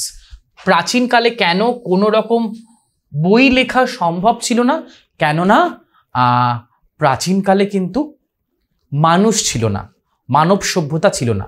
মানব সভ্যতার আগে কিন্তু ডাইনোসররা ছিল, আর ডাইনোসররা তো আর বই লিখতে পারতো না, মানুষরাই প্রথম বই লেখা শুরু করেছে। যেহেতু মানুষ ছিল না, তাই প্রাচীনকালে কোনো বইও ছিল না। সভ্যতার একদম আদিতে, সভ্যতার একদম শুরুতে কিন্তু কোনো বই লেখা হয়নি, কেননা মানব সভ্যতার তখনও বিকাশ হয়নি, মানুষ তখনও এই পৃথিবীতে আসেনি। ঠিক আছে, next, number B, to be able to read any language. 1, যে কোনো ভাষা পড়তে গেলে একজনকে কি করতে হবে? তোমাদের কি মনে হয় একটা ভাষা পড়তে গেলে একজনের কি করা উচিত? চলো দেখে নেওয়া যাক কাহিনী অনুযায়ী কি। অনেক কিছুই উত্তর হতে পারে, তবে আমরা যেহেতু এই অ্যাক্টিভিটিগুলো এই টেক্সটের উপর ভিত্তি করে লিখতে হবে, তাই তথ্যগুলো এই টেক্সটের থেকেই আমাদের নিতে হবে। তার বাইরে আমরা খুব একটা আমাদের কল্পনা ব্যবহার করতে পারবো না, বা আমাদের নিজস্ব ব্যাখ্যা আমরা দিতে পারবো না, যেহেতু বলেছে টেক্সট থেকে ইনফরমেশন নিতে হবে। To be able to read any language, one should learn the alphabets first. Definitely এটা আমারও মনে হয়, যে কোনো কাহিনী, যে কোনো ভাষা পড়তে গেলে, কাহিনী না, যে কোনো ভাষা পড়তে গেলে সেই ভাষার অক্ষর জ্ঞান থাকা অত্যন্ত প্রয়োজন। যেমন আমাদের বাংলা ভাষা পড়তে গেলে স্বরবর্ণ এবং ব্যঞ্জন বর্ণ সম্পর্কে সম্যক ধারণা থাকা প্রয়োজন। At the same time, in the same way, if we are trying to learn English language, we have to be familiar with the vowels as well as with consonants. Vowel এবং consonant আমাদেরকে জানতে হবে যদি আমরা ইংরেজি পড়তে চাই। ঠিক আছে, তো অ্যালফাবেট বা অক্ষর জ্ঞান না থাকলে সেই ভাষা আমরা কখনোই পড়তে পারবো না। অক্ষরটা না জানলে কি করে পড়বো? সেটা তো খুবই দরকার, খুবই প্রয়োজন। চলো next, number C, a small pebble. Number C, a small pebble was definitely a part. একটি ছোট নুড়ি পাথর অবশ্যই, নিশ্চিতভাবে একটি অংশ। কিসের অংশ? চলো দেখে নেওয়া যাক। অফ আ বিগ রক, একটি বড় পাহাড় বা একটি বড় শিলা বা বড় পাথরের অংশ হচ্ছে একটি ছোট নুড়ি পাথর। ছোট ছোট নুড়ি পাথর দিয়ে একটি বড় শিলা বা বড় পাহাড় বা বড় পর্বত গঠিত হয়। তো এই হচ্ছে নুড়ি পাথরের ভূমিকা। Number D, on the beaches at the sea side little children. এখানে একটা ছোট্ট হাইফেন হবে সি সাইডের মাঝে। সমুদ্রের ধারে যে বিচ আছে বা সমুদ্র তট বা সমুদ্রের তীর, সেখানে বাচ্চারা কি করে? ছোট ছোট বাচ্চারা, little children, what do they do near the beaches at the sea side? চলো দেখে নেওয়া যাক। Play and make sand castles. Okay, তারা এই খেলাটি খেলে, sand play and make sand castles. চলো আমরা অ্যাক্টিভিটি নাম্বার 7 চলে যাই। Fill in the following chart with information from the text. একটা হচ্ছে চার্ট দিয়ে দেবে। চার্ট মানে কি, এটাকে বলা হয় তোমাদের রিজন। একদিকে রিজন দেওয়া থাকবে আর একদিকে ইফেক্ট দেওয়া থাকবে, কার্য এবং কারণ বা কারণ এবং তার ফলাফল দেওয়া থাকবে। এটাকে বলা হয় রিজনিং, যেখানে তোমাদের যুক্তি বা তোমাদের বুদ্ধি বা তোমাদের সেন্স অফ লজিক, তোমাদের বিশ্লেষণী শক্তি, সেটার ব্যবহার তোমাদেরকে করতে হবে। ঠিক আছে, চলো feel in the following chart with information from the text. আমি জিনিসটার সুবিধার্থে তোমাদেরকে একটা একটা করে ভেঙে ভেঙে বোঝাচ্ছি। Fairy tales need not be true. প্রথম বাক্যটি কি দিয়েছে, প্রথম স্টেটমেন্টটা, fairy tales need not be true. রূপকথার গল্পের সত্য হওয়ার প্রয়োজন নেই বা সত্য নয়। রিজন, কারণ কি, এটা কিন্তু আমরা আগেই একটি অনুশীলনীতে, একটি অ্যাক্টিভিটিতে করেছি। Because they are based on imagination. রূপকথার গল্প যেহেতু কল্পনার উপরে নির্ভরশীল, তাই তার সঙ্গে বাস্তবকে বা সত্যকে মেলাতে যাওয়া উচিত না। রূপকথার গল্পে এমন অনেক ধরনের ঘটনা ঘটে যেটা সত্যি না। রূপকথার গল্পে কেন, আমাদের যদি আমরা একটু আগের হিন্দি ছবি বা এখনকার হিন্দি ছবি বা অন্যান্য ছবিও দেখি, ইংরেজি ছবিতেও তাই, একটা লোক 100 জনের সাথে একা লড়ে যাচ্ছে, এটা তো সম্ভব নয়। এটা কখনো বাস্তবে সম্ভব নয়। তো রূপকথার গল্পেও সম্ভব নয়, যেমন চলচ্চিত্রে সম্ভব নয়, যেমন মুভিতে সম্ভব নয়, তেমনি বাস্তবেও সম্ভব নয়। তাই ফেয়ারি টেলস সত্যি নয়, কারণ এটা জাস্ট একটা মজা। ফেয়ারি টেলস হচ্ছে আমাদের একটা মজার, ভালো লাগার জায়গা, যেটা আমাদেরকে দৈনন্দিন কষ্টকর একঘেয়ে জীবনযাত্রা থেকে একটু দূরে নিয়ে যায়। আমাদের বাস্তব জীবনে কঠোর সত্যের সঙ্গে লড়তে লড়তে যখন আমরা হাঁপিয়ে উঠি, আমাদের যখন ক্লান্ত লাগে, তখন কি মনে হয়, তখন আমাদের মনে হয় যে একটু যদি কল্পনার জগতে যেতে পারতাম ভালো লাগতো। আর বাচ্চাদের মন তো কল্পনায় সমৃদ্ধ থাকে, তাই বাচ্চাদের যে কোনো রূপকথার গল্পই পড়তে বা কার্টুন দেখতে তাদের ভালো লাগে, কমিক্স পড়তে তাদের ভালো লাগে। কেননা কমিক্স, রূপকথার গল্প তাদেরকে একটা কল্পনার জগতে নিয়ে যায়। হ্যাঁ, কঠোর জগৎটা, কঠোর বাস্তবটাকে ফেস করার জন্য তো তাদের সময় আসছে, কিন্তু ছোটবেলাটা তাদের যেন কল্পনায় মোড়া থাকে, এটাই কিন্তু কাম্য। যাই হোক, আমি অনেক কিছু বলে ফেলছি এটা এক্সপ্লেন করতে করতে। এটা ডেফিনেটলি খুব দরকার। শুধুমাত্র আমি যদি পরপর জিনিসগুলো এক্সপ্লেন করে যাই, তোমাদের জিনিসগুলো হয়তো শুনতে ভালো লাগবে না। তাই চলো একটু টুকটাক কথাও আমি মাঝে মাঝে বলছি। আশা করি you people are enjoying a lot. Let's take a look at our next question. Next, a piece of rock looks different from pebble. একটি শিলা, পাথরের শিলা, সেটা ছোট নুড়ি পাথরের থেকে দেখতে কিন্তু অনেকটাই আলাদা লাগে। রিজন, কারণ কি, কিভাবে সেটা আলাদা লাগে? How does it look different? It has plenty of edges and rough corners unlike a pebble. কেন, কিভাবে এটা আলাদা লাগে? It has plenty of edges, কারণ এটার অনেকগুলো দিক রয়েছে। একটা বড় পাহাড় বা শিলা, তার it has multiple sides and rough corners, তার কতগুলো রাফ কর্নার রয়েছে, তার সাইডগুলো, তার কোণাগুলো, সেগুলো কিন্তু সূক্ষ্ম নয়, সেগুলো কিন্তু মসৃণ নয়, সেগুলো হচ্ছে কি, সেগুলো অত্যন্ত যাকে বলে রাফ, যেটা মসৃণ নয়, অমসৃণ। তো আনলাইক আ পেবল। কিন্তু পেবল, নুড়ি পাথর, কিন্তু সাধারণত নুড়ি পাথরের গোল বা রাউন্ড শেপ হয় এবং সেটা খুব স্মুথ হয়, খুব মসৃণ হয়। কিন্তু একটি বড় পাহাড় বা রকের তার অনেকগুলো প্রান্ত হয় এবং তার এই প্রান্তগুলো কি হয়, এবড়ো খেবড়ো, অমসৃণ। চলো number 3, a bit of rock looks different from pebble. এটা তো আমাদের হয়ে গেছে। আচ্ছা, a bit of rock looks different from pebble, কেন? একটি শিলার অংশ নুড়ি পাথরের থেকে কেন আলাদা লাগে? চলো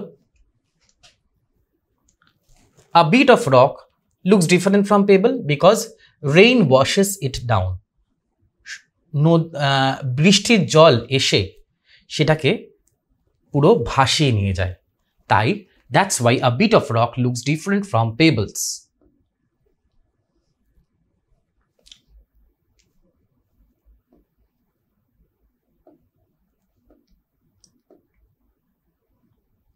All pebbles do not become sand.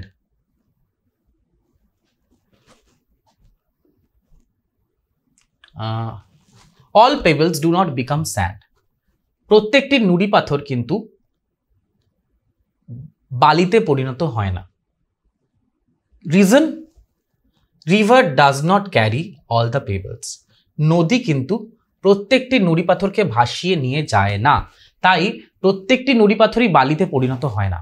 আমরা জানি বালি গুঁড়িয়ে, বালি যখন গুঁড়ো গুঁড়ো হয়ে যায়, নদী যখন তাকে বালি তোমার নুড়ি পাথরকে ভাসিয়ে নিয়ে যায়, তা ধাক্কায় ক্রমশ সেটা বালিতে পরিণত হয়, কিন্তু সমস্ত নুড়ি পাথরকে কিন্তু নদী ভাসিয়ে নিয়ে যেতে পারে না।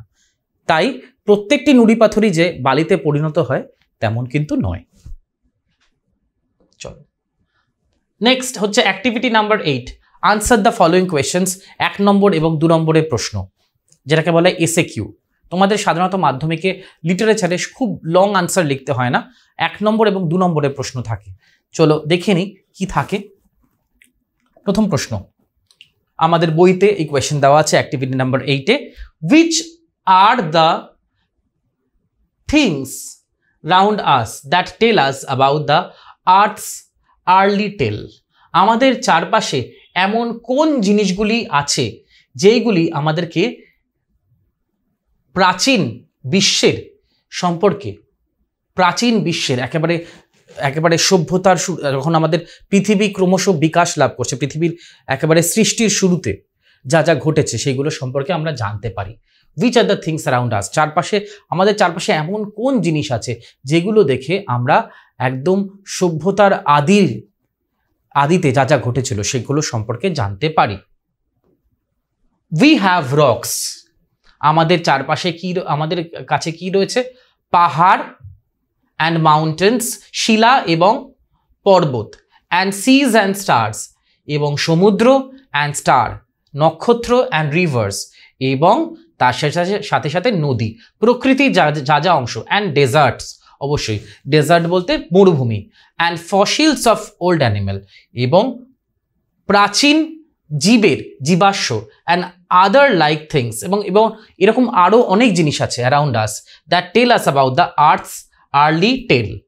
হ্যাঁ, এইভাবে আমরা বিশ্বের একদম আদিতে যা যা ঘটেছিল সেগুলোর সম্পর্কে জানতে পারি। কি কি দেখে না, আবার বলে দিচ্ছি, রক্স, তোমরা কিন্তু আশা করি তোমরা সবাই এগুলো খাতায় লিখে ফেলছো। না লিখে ফেললে এখনই খাতাটা চটপট সামনে বের করে ফেলো, বের করে এই প্রশ্ন উত্তরগুলো সমস্ত লিখে ফেলো। We have rocks and mountains and seas and stars and rivers and deserts. শিলা, পর্বত, সমুদ্র এবং তার সাথে নক্ষত্র, নদী এবং মরুভূমি এবং প্রাচীন জীবের জীবাশ্ম। এরকম আরও অনেক জিনিস আছে যেগুলো দেখে, যেগুলোকে ভালোভাবে পর্যবেক্ষণ করলে আমরা প্রাচীন আদির শুরুতে যা যা ঘটেছিল, এই পৃথিবীর সৃষ্টির শুরুতে যা যা ঘটেছিল বা যা যা ছিল সেগুলো সম্পর্কে জানতে পারি। Why does a pebble have a smooth surface? একটা নুড়ি পাথরের প্রান্তটা, চারপাশটা কেন এতটা মসৃণ? কিভাবে এটার প্রান্তদেশ এতটা, পৃষ্ঠদেশ এতটা মসৃণ কি করে হতে পারে? What might be the reason for this? উত্তর, probably a bit of a rock is continuously rolled out at the bottom of the river and its edges are worn away, and so its rough surface becomes smooth and shiny. হয়তো নদীর তলায় কিছুটা শিলার অংশ, একদম নদীর তলায় একেবারে তলদেশে কিছুটা শিলা, বটম মানে হচ্ছে তলদেশ, ঠিক আছে, কিছুটা শিলা ক্রমশ হয়তো এরকমভাবে পাক খাচ্ছে এবং তার চারপাশটা হয়তো এমন হতে পারে তার চারপাশটা, তার প্রান্তগুলো হয়তো আস্তে আস্তে ক্ষয়ে যাচ্ছে এবং এইভাবে নদীর তলায় যে শিলার অংশগুলো ক্ষয়ে যাচ্ছে, সেগুলো ক্ষয়ে ক্ষয়ে ক্ষয়ে গিয়ে it's rough surface become smooth, এটার যে অমসৃণ পৃষ্ঠদেশ সেটা ক্রমশ মসৃণ হয়ে যাচ্ছে অ্যান্ড শাইনি এবং চকচকে হয়ে উঠছে। দাস ইট turns into a payable having smooth surface. এইভাবে একটা বড় নদীর তলায় এরকম একটা ঘটনা রোজ ঘটে চলেছে।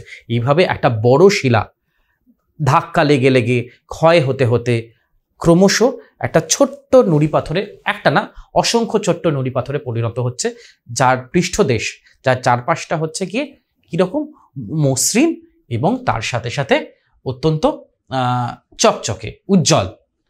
এইটাই হচ্ছে পেবল বা নুড়ি পাথর তৈরির কাহিনী। How does a pebble become grains of sand? কিভাবে একটি নুড়ি পাথর বালিতে পরিণত হয়? বালিতে পরিণত হয় ক্রমশ, বালি কাঁকড়। কিভাবে? If a pebble is carried away by a river it becomes smaller. যদি একটি ছোট নুড়ি পাথরকে নদী ভাসিয়ে নিয়ে যায় তাহলে কি হয়? It becomes smaller and smaller, ক্রমশ এটা ছোট হতে থাকে। Till it at last it is reduce to a grain of sand. আস্তে আস্তে নুড়ি পাথরটি, যেমন আমরা দেখছিলাম যে শিলা ক্ষয় হতে হতে ক্রমশ নুড়ি পাথরে পরিণত হয়, তেমনি নুড়ি পাথরও নদীর যখন তাকে ভাসিয়ে নিয়ে যায় ক্রমশ বিভিন্ন জায়গায় ধাক্কা খেতে খেতে এটার সাইজ ছোট হতে থাকে। ছোট হতে হতে হতে ক্রমশ এটা একটা বালুকণায় পরিণত হয়। It turns into the grains of sand. Let's take a look at the next question, number D. Number D, what does the author mean by the great book of nature? প্রকৃতির মহান বই, এটা বলতে লেখক জওহরলাল নেহরু কি বুঝিয়েছে? What did Jawaharlal Nehru mean by the great book of nature? প্রকৃতির মহান বা মহৎ বই বলতে তিনি কি বোঝাতে চাইছেন? What is he trying to say? Let's take a look at the answer. চলো উত্তরটা দেখে নিই। The author wants to say that nature itself is a great book. তিনি বলতে চাইছেন যে প্রকৃতি নিজেই হচ্ছে একটি মহান বিশাল বুক, যার থেকে আমরা অনেক কিছু শিখতে পারি। Which has seas, এই বিশাল বইয়ের মধ্যে কি কি রয়েছে? সিজ, সমুদ্র। যেমন একটি বইয়ের মধ্যে বহু কাহিনী থাকে, চরিত্র থাকে, ঠিক আছে, কাহিনী বিন্যাস থাকে, অনেক ধরনের কাহিনী থাকে, বিভিন্ন ধরনের চরিত্রায়ন থাকে, ঠিক আছে। তেমনি এই যে প্রকৃতি, সেটাও একটা বড় বইয়ের মতো, যার মধ্যে চরিত্র কারা না? সমুদ্র, শিলা, পাথর, মাউন্টেন, পর্বত, রিভার, নদী অ্যান্ড ডেজার্ট এবং মরুভূমি। অ্যাজ ইটস পেজেস, যেন এরা হচ্ছে এই প্রকৃতির বড় বইয়ের এক একটা পাতা, যেন প্রকৃতির এই অংশগুলো প্রকৃতির বইয়ের এক একটা পাতা। This book of nature can teach many things about our world. এবং এই যে প্রকৃতির বই, তা আমাদেরকে এই বিশ্বের সম্পর্কে অনেক কিছু শেখাতে পারে, ঠিক আছে। We can learn a lot of things about our world from this book of nature. চলো এবারে আমরা পরবর্তী অ্যাক্টিভিটিগুলো একটু করে নিই। Activity number 11। তোমরা প্রশ্ন করতে পারো যে স্যার কেন কয়েকটা অ্যাক্টিভিটি আপনি স্কিপ করলেন? তোমাদেরকে আমি আগেই বলেছি যে দু একটা অ্যাক্টিভিটি আমরা অবশ্যই করব না, কেননা ওগুলো আমাদের বোর্ডে বা আমাদের পরীক্ষায় সাধারণত আসে না, যেগুলো করাটা আমাদের definitely it will be wastage of time for us, so we will skip those activities which hardly comes in exams. So let's take a look at activity number 11। এবং অ্যাক্টিভিটি নাম্বার 11-এ কি আছে দেখি। Replace the underlined words with suitable opposite words from the box. কয়েকটা word underline করা আছে, সেই ওয়ার্ডগুলোর বিপরীত শব্দ বা অপোজিট ওয়ার্ড নিয়ে আমাদের বক্সগুলো ফিল আপ করতে হবে। দেয়ার আর সাম এক্সট্রা ওয়ার্ডস, কয়েকটা অতিরিক্ত শব্দ দেওয়া আছে, ঠিক আছে। তার মানে এটাও এক ধরনের শূন্যস্থান পূরণ, কিন্তু শূন্যস্থান পূরণটা অনেকটা গ্রামারের মতন, হ্যাঁ, বিপরীতার্থক শব্দ। তার মানে দেখো, আমরা একটা লিটারেচারের চ্যাপ্টার পড়তে পড়তেও, একটা গল্প পড়তে পড়তেও কীভাবে গ্রামার শিখছি, কি সুন্দরভাবে আমাদের বইগুলো তৈরি করা হয়েছে। এই বইগুলো যদি আমরা ঠিক করে স্টাডি করি, এর থেকেই আমরা গ্রামার শিখে যাব, ঠিক আছে। চলো দেখে নিই। তোমরা নিশ্চয়ই আগের ক্লাসে বিপরীতার্থক শব্দ বা সিনোনিম অ্যান্টোনিম সমার্থক শব্দ এবং বিপরীতার্থক শব্দ, same meaning words and opposite words. Opposite words নিশ্চয়ই করেছো, বিপরীতার্থক শব্দ যদি না করে থাকো আমি এগুলো করাতে অ্যাক্টিভিটিটা করাতে তোমাদেরকে ছোট্ট করে বুঝিয়ে দেবো। চলো দেখে নিই। চলো, প্রথম বাক্য, the first sentence which has been given here is the man became famous in the early years of his life. এখানে ওয়ার্ডটা আন্ডারলাইন করে দিলাম আমি। মানুষটি তার জীবনের প্রথম দিনগুলিতে, মানে একদম যৌবনকাল যাকে বলে, ইয়াং এজে তিনি বিখ্যাত হয়ে গেছিলেন মানুষটি। The man became famous in the early years of his life. এখানে কোন ওয়ার্ডটাকে রিপ্লেস করতে বলেছে? আর্লি। হ্যাঁ, তো এখানে দেখো আমাদের কতগুলো শব্দ দেওয়া আছে। হোপফুল মানে হচ্ছে আশাবাদী, অপটিমিস্টিক ইংরেজিতে যদি লিখি একটু কঠিন হয়ে যাবে। হ্যাঁ, অপটিমিস্টিক।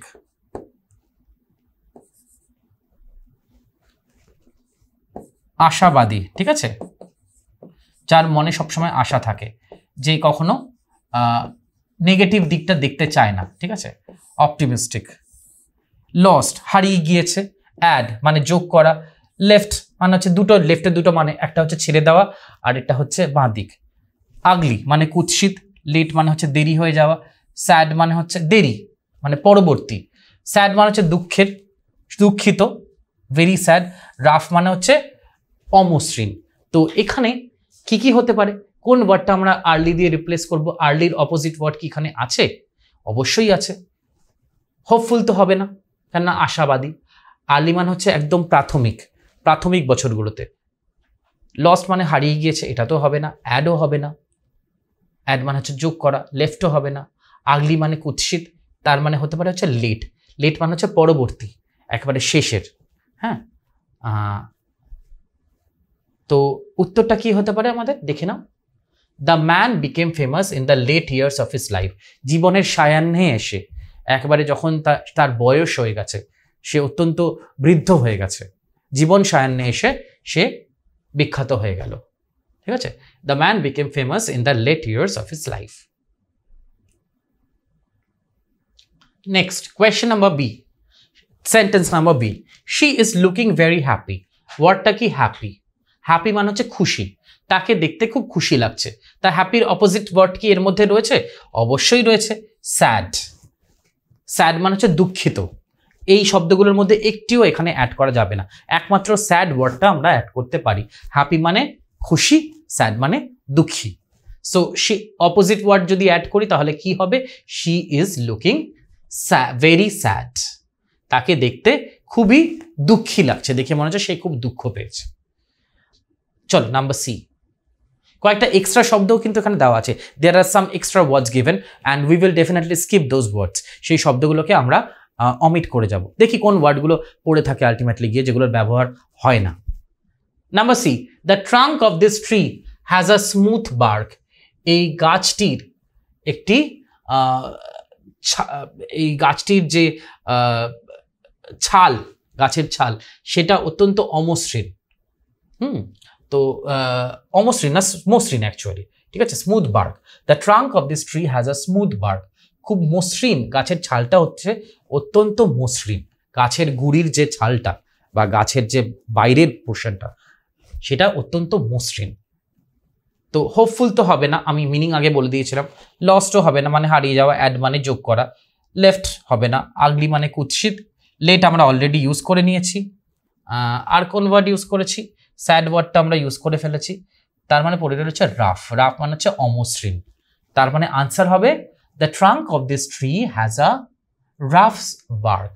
এই গাছটির গুড়ির যে ছাল, গাছের ছালটা অত্যন্ত অমসৃণ। The trunk of this tree has a rough bark.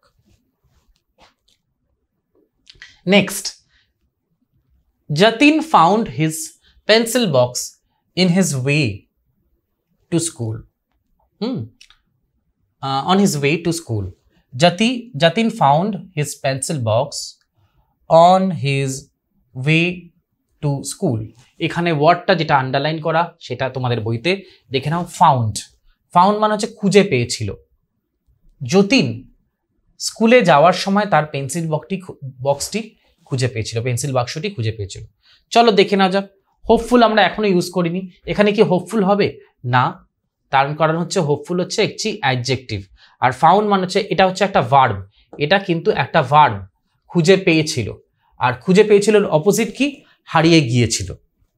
তার মানে এখানে কি শব্দটা আছে যার মধ্যে, অবশ্যই লস্ট।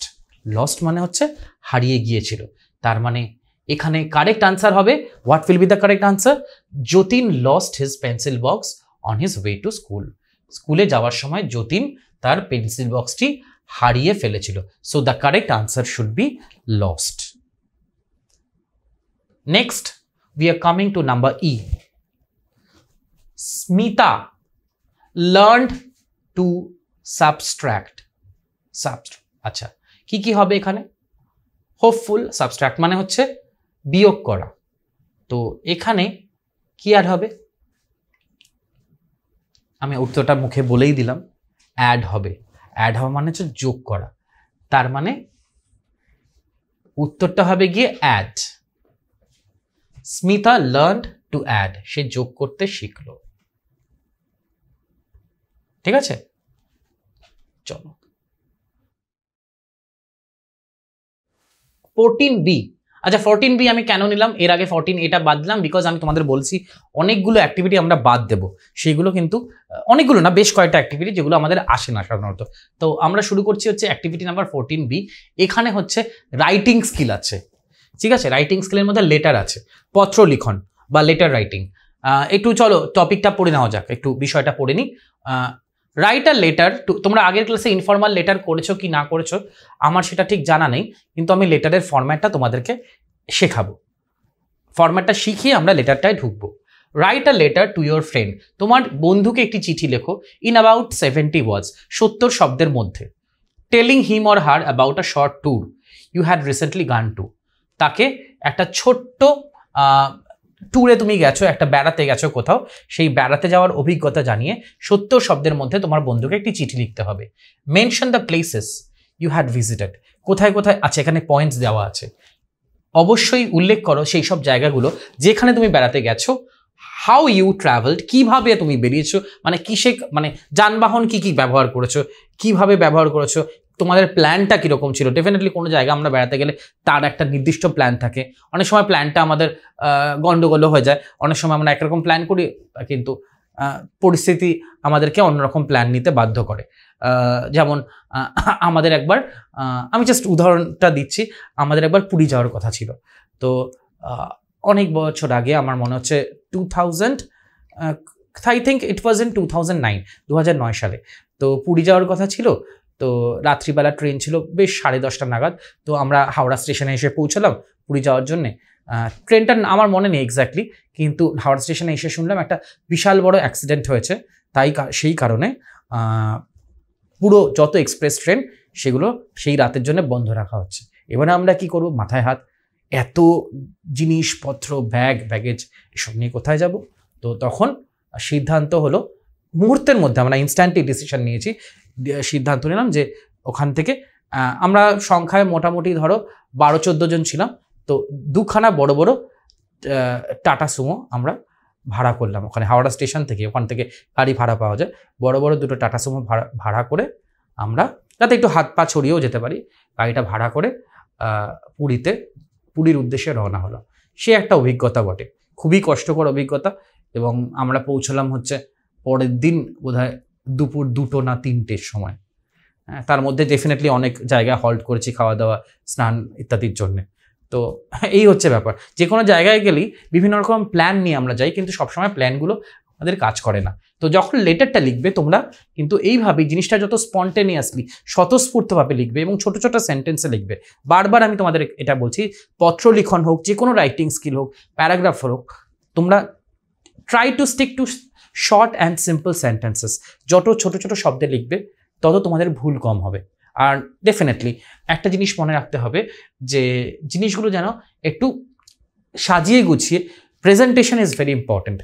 যে জিনিসটা একটু সুন্দর করে সাজিয়ে গুছিয়ে যদি প্রেজেন্ট করো, তো যে পড়ছে তারও ভালো লাগবে জিনিসটা। তো আগে থেকে মাইন্ডে একটা প্ল্যান করে নিতে হবে যে আমি কি কি পয়েন্টস এখানে অ্যাড করবো। অনেক সময় পয়েন্টস দেওয়া থাকে, আমরা এক্সট্রা পয়েন্টও অ্যাড করি। তার জন্যে আরেকটা জিনিস দরকার, সেটা হচ্ছে দ্যাট ইজ অ্যাম্পল প্র্যাকটিস। আমাদের কিন্তু রাইটিং স্কিল প্রচুর প্র্যাকটিস করতে হবে সারা বছর। How you travelled, people who accompanied you, কোন কোন লোক কীভাবে তোমার সাথে গেছে। ইয়োর সাইট সিইং, কোথায় কোথায় তুমি সাইট সিইংয়ে গেছো, কি কি জায়গায় গেছো। একটা জায়গায় গিয়ে বিভিন্ন সেখানে দ্রষ্টব্য স্থান থাকে, বেড়ানোর জায়গা থাকে, বিশেষ বিশেষ জায়গা, যেমন আমাদের কলকাতাতেই প্রচুর জায়গা, ভিক্টোরিয়া মেমোরিয়াল থেকে শুরু করে দক্ষিণেশ্বর থেকে শুরু করে আরও অনেক জায়গা রয়েছে, যেগুলো চিড়িয়াখানা এবং এইসব জায়গাগুলো, বিভিন্ন বেড়াতে যাওয়ার প্রচুর জায়গা আছে। বিদেশিরা এসে বা বাইরের স্টেটের লোকেরা এসে এই জায়গাগুলো বেড়াতে যায়। তেমনি তুমি কোথায় বেড়াতে গেছো সেটা নিয়ে তুমি লিখবে, এবং সেখানে কোন কোন সাইট সিইংয়ে তুমি গেছো, and your enjoyment of the tour, এবং তুমি সর্বোপরি how much you have enjoyed the tour. এটা কিন্তু লিখতেই হবে যে এই ট্যুরটায় তুমি আনন্দ করেছো কিনা। ডেফিনেটলি যে কোনো ট্যুরের উদ্দেশ্য হচ্ছে আনন্দ করা, আমোদ প্রমোদ এবং আনন্দ করা, মন ভরে চুটিয়ে একবারে উপভোগ করা। তো সেটা তুমি করেছো কিনা এটা কিন্তু অবশ্যই তোমাকে লিখতে হবে। চলো একটু দেখে নেওয়া যাক, কিন্তু তার আগে আমরা একটু ফরম্যাটটা আলোচনা করে নেব। হ্যাঁ, চলো আমরা একটু লেটারের ফরম্যাট পরে আমি এটা আলোচনা করি। চলো, লেটার লিখতে হলে দেখে নাও, format of personal or informal letter. Personal কেন, এটা ব্যক্তিগত। আচ্ছা, এখানে ইনফর্মাল স্পেলিংটা আমি একটু ঠিক করে দিচ্ছি, ইনফর্মাল লেটার, ঠিক আছে।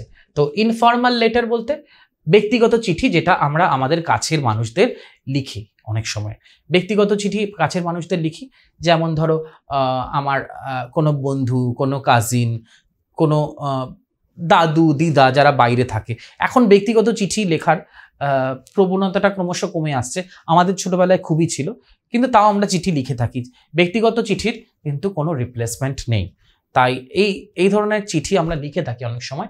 ফরম্যাট অফ ইনফর্মাল লেটার কি, এটা একটা লেখার নির্দিষ্ট ফরম্যাট আছে, এটা নির্দিষ্ট স্ট্রাকচার আছে, যেটাকে কয়েকটা স্টেপস আছে, কয়েকটা রুল আছে, যেটা আমাদের ফলো করতে হবে। চলো একটু দেখে নিই, আমরা শুরু করি। প্রথমে বাঁ দিকে এই দিকে আমাদেরকে নাম লিখতে হবে।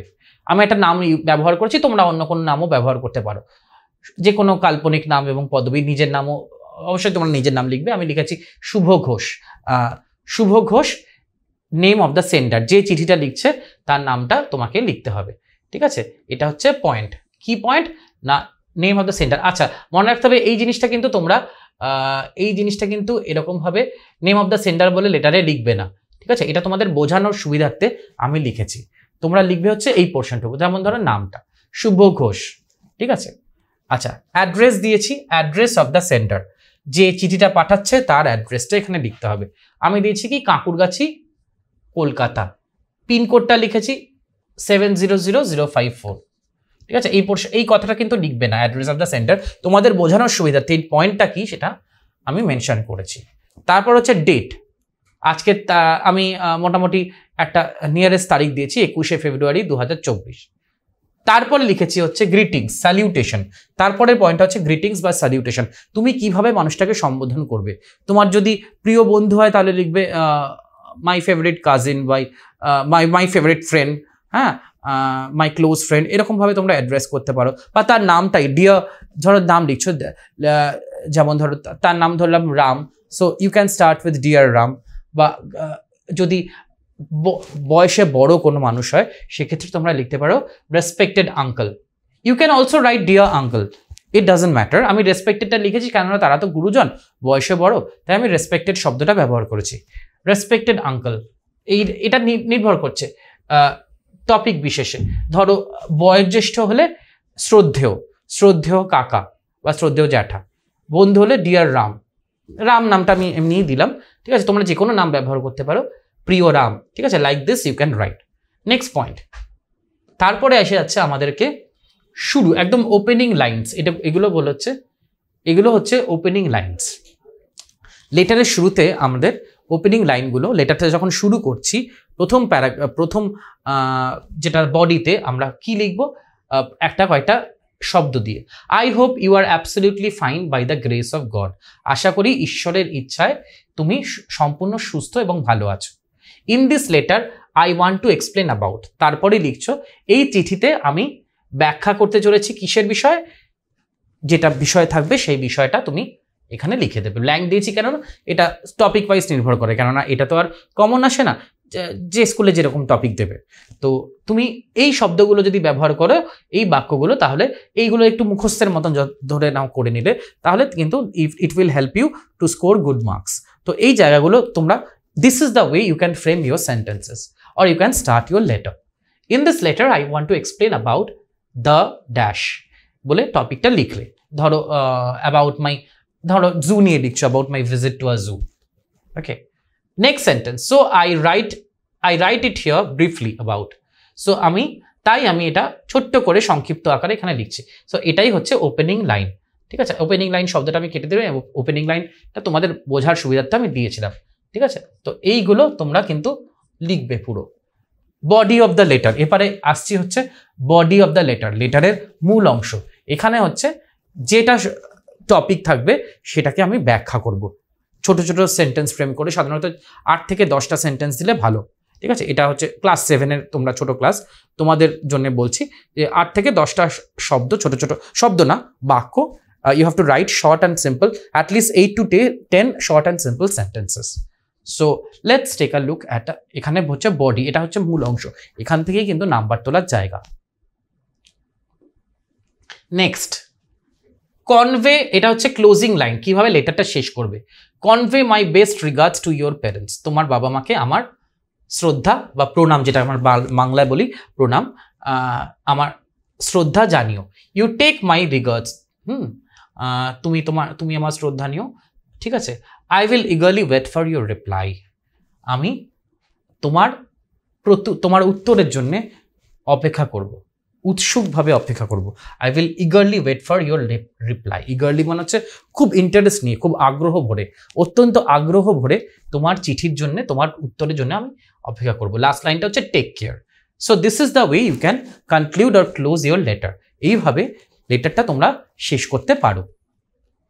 তো তারপরে হচ্ছে সব থেকে ইম্পর্টেন্ট জায়গা, সেটা অনেকে বলে মাধ্যমিকে এটা বক্স করেও সাধারণত করতে হয়। তোমরা বক্স করতেও পারো, তবে আমি বলবো যে বক্স যদি অসুবিধা হয় নাও করতে পারো। ঠিক আছে, এটা ম্যান্ডেটারি নয়, তবে বক্স করে দিলে কেউ তোমাকে নাম্বার কাটবে না।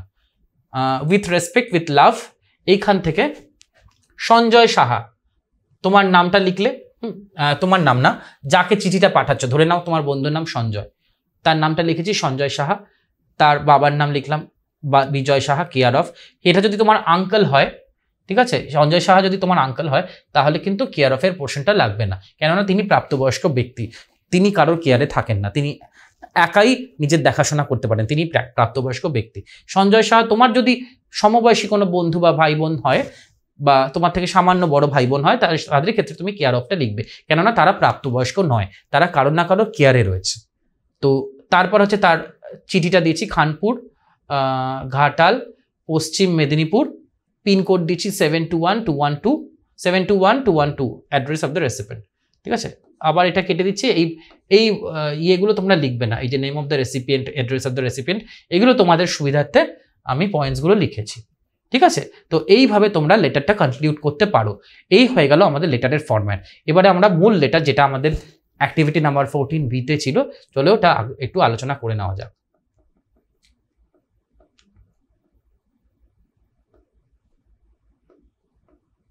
আচ্ছা, শুরু করছি একদম ওই ফরম্যাট ফলো করে। আমি শুরু করছি হচ্ছে সল্টলেক, কলকাতা। ডেট দেওয়া আছে আজকে 20/2/2024। অ্যাড্রেস দিয়েছি, ডেট দিয়েছি, তারপর শুরু করছি। যেহেতু এটা বন্ধুকে লেখা, একটা নাম ব্যবহার করেছি রাহুল। ডিয়ার রাহুল, প্রিয় Rahul, comma, I hope, this are the opening lines, I hope everything is fine with you, আশা করি তোমার সাথে সমস্ত কিছু ভালো আছে, সব ঠিকঠাক আছে। আশা করি তুমি কুশলে আছো, আমরা বাংলায় বলি না অনেক সময়। I am also absolutely hale and hearty by the grace of almighty, আমিও সর্বশক্তিমান ঈশ্বরের ইচ্ছায় সম্পূর্ণরূপে সুস্থ আছি। আমি এখানে একটা ইডিয়ম বা ফ্রেজ ব্যবহার করছি। হেল অ্যান্ড হার্টি মানে পুরোপুরি সুস্থ আছি, ঈশ্বরের ইচ্ছায়, সর্বশক্তিমান ঈশ্বরের ইচ্ছা, বা গ্রেস বলতে বলতে ব্লেসিং বোঝাচ্ছে, ঠিক আছে? গ্রেস বলতে ব্লেসিং বা আশীর্বাদ, সর্বশক্তিমান ঈশ্বরের আশীর্বাদে আমি কুশলে আছি। Recently along with my parents, এবারে আসল লেটারটা আমি লিখছি কি, recently along with my parents comma I went to Shantiniketan. আমি তাহলে এটা শান্তিনিকেতনে যাওয়ার অভিজ্ঞতা বর্ণনা করছি। তোমরা নিশ্চয়ই জানো শান্তিনিকেতন বিশ্বভারতীর জন্য বিখ্যাত, এবং রবীন্দ্রনাথ ঠাকুর, কবিগুরু রবীন্দ্রনাথ ঠাকুর তিনি ওখানেই থাকতেন, শান্তিনিকেতনের প্রতিষ্ঠা করেছিলেন। এবং সত্যি বিশ্বভারতী এই বিশ্বের একটা অত্যন্ত বিখ্যাত ইউনিভার্সিটি, আমাদের ভারতবর্ষ তথা বিশ্বের। চলো একটু পড়ে নিই। Recently along with my parents I went to Shantiniketan. এই ইতিমধ্যে বেশ কিছুদিন আগে আমি আমার বাবা মায়ের সঙ্গে শান্তিনিকেতনে গেছিলাম। We reached there by train. প্রথমে আমরা বলবো যে কিসে গেলাম। আমরা পৌঁছলাম হচ্ছে ট্রেনে করে পৌঁছলাম। শান্তিনিকেতনে অনেকে বাসে করেও যেতে পারে, কিন্তু বাস জার্নি খুবই কষ্টকর, তাই ট্রেনটাই কিন্তু হচ্ছে সব থেকে নিরাপদ যানবাহন, যেটাতে খুব কষ্ট করতে হয় না যেতে গেলে। লোকাল ট্রেনের কথা আলাদা, কিন্তু এক্সপ্রেস ট্রেনে কিন্তু আরাম করেই মোটামুটি যাওয়া যায়। We reach there by train. Our first visit was to Amar Kutir. আমরা প্রথমে কোথায় গেলাম? অমর কুটিরে। ভিলেজ কোঅপারেটিভ স্টোর, এটা হচ্ছে গ্রামের একটা কোঅপারেটিভ দোকান, ঠিক আছে? কোঅপারেটিভ মানে হচ্ছে যেখানে সবাই মিলে একসাথে একটা সমিতির মতন নিয়ে সবাই মিলে একটা দোকান গঠন করেছে। গ্রামের ছোট ছোট কুটির শিল্প সেগুলোকে তুলে ধরার জন্য। ধরো under one roof one can get lots of handicrafts of Bolpur. একই ছাদের নিচে বোলপুরে তৈরি, বোলপুর, বীরভূম এইসব জায়গায় তৈরি বিভিন্ন ধরনের হাতে বোনা আইটেম, হাতে তৈরি আইটেম, যেগুলো হাতে তৈরি হয়েছে, সেরকম সুন্দর সুন্দর জিনিস এখানে পাওয়া যায়। The same evening we also went to the Khowai হাট। একই সন্ধ্যায়, সেই একই দিনে সন্ধ্যেবেলায় আমরা কোথায় গেলাম? খোয়াই হাটে। খোয়াই হাট, এটাকে সোনাঝুরির হাটও অনেকে বলে থাকে। A village market for local items with an additional attraction of Baul song. এটা একটি গ্রাম্য বাজার, যেখানে ফর লোকাল আইটেমস, এখানে গ্রাম্য বাজার, এখানে এইসব এলাকায় তৈরি ছোট ছোট জিনিস, খুব সুন্দর সুন্দর জিনিস বিক্রি হয়। আমার খুবই প্রিয় সোনাঝুরি হাট বা খোয়াই হাট। আমি গেলেই ওই জায়গাটায় যাই, খুব ভালো ভালো জিনিস বিক্রি হয়, তো সেগুলো আমরা এখান থেকে কিনতে পারি। With an additional attraction of Baul song. আর এখানে আরেকটি উল্লেখযোগ্য আকর্ষণীয় বিষয় কি, এখানে বাউল গান, জায়গায় জায়গায় বাউলরা গান করে। বাউল গান আমাদের বাংলার সংস্কৃতি এবং সভ্যতার অন্যতম অঙ্গ। It is a part of our culture, of our Bengali culture and heritage. Definitely Baul গান তো সবারই ভালো লাগে কম বেশি, আমার খুবই ভালো লাগে বাউল গান বা ফোক সং।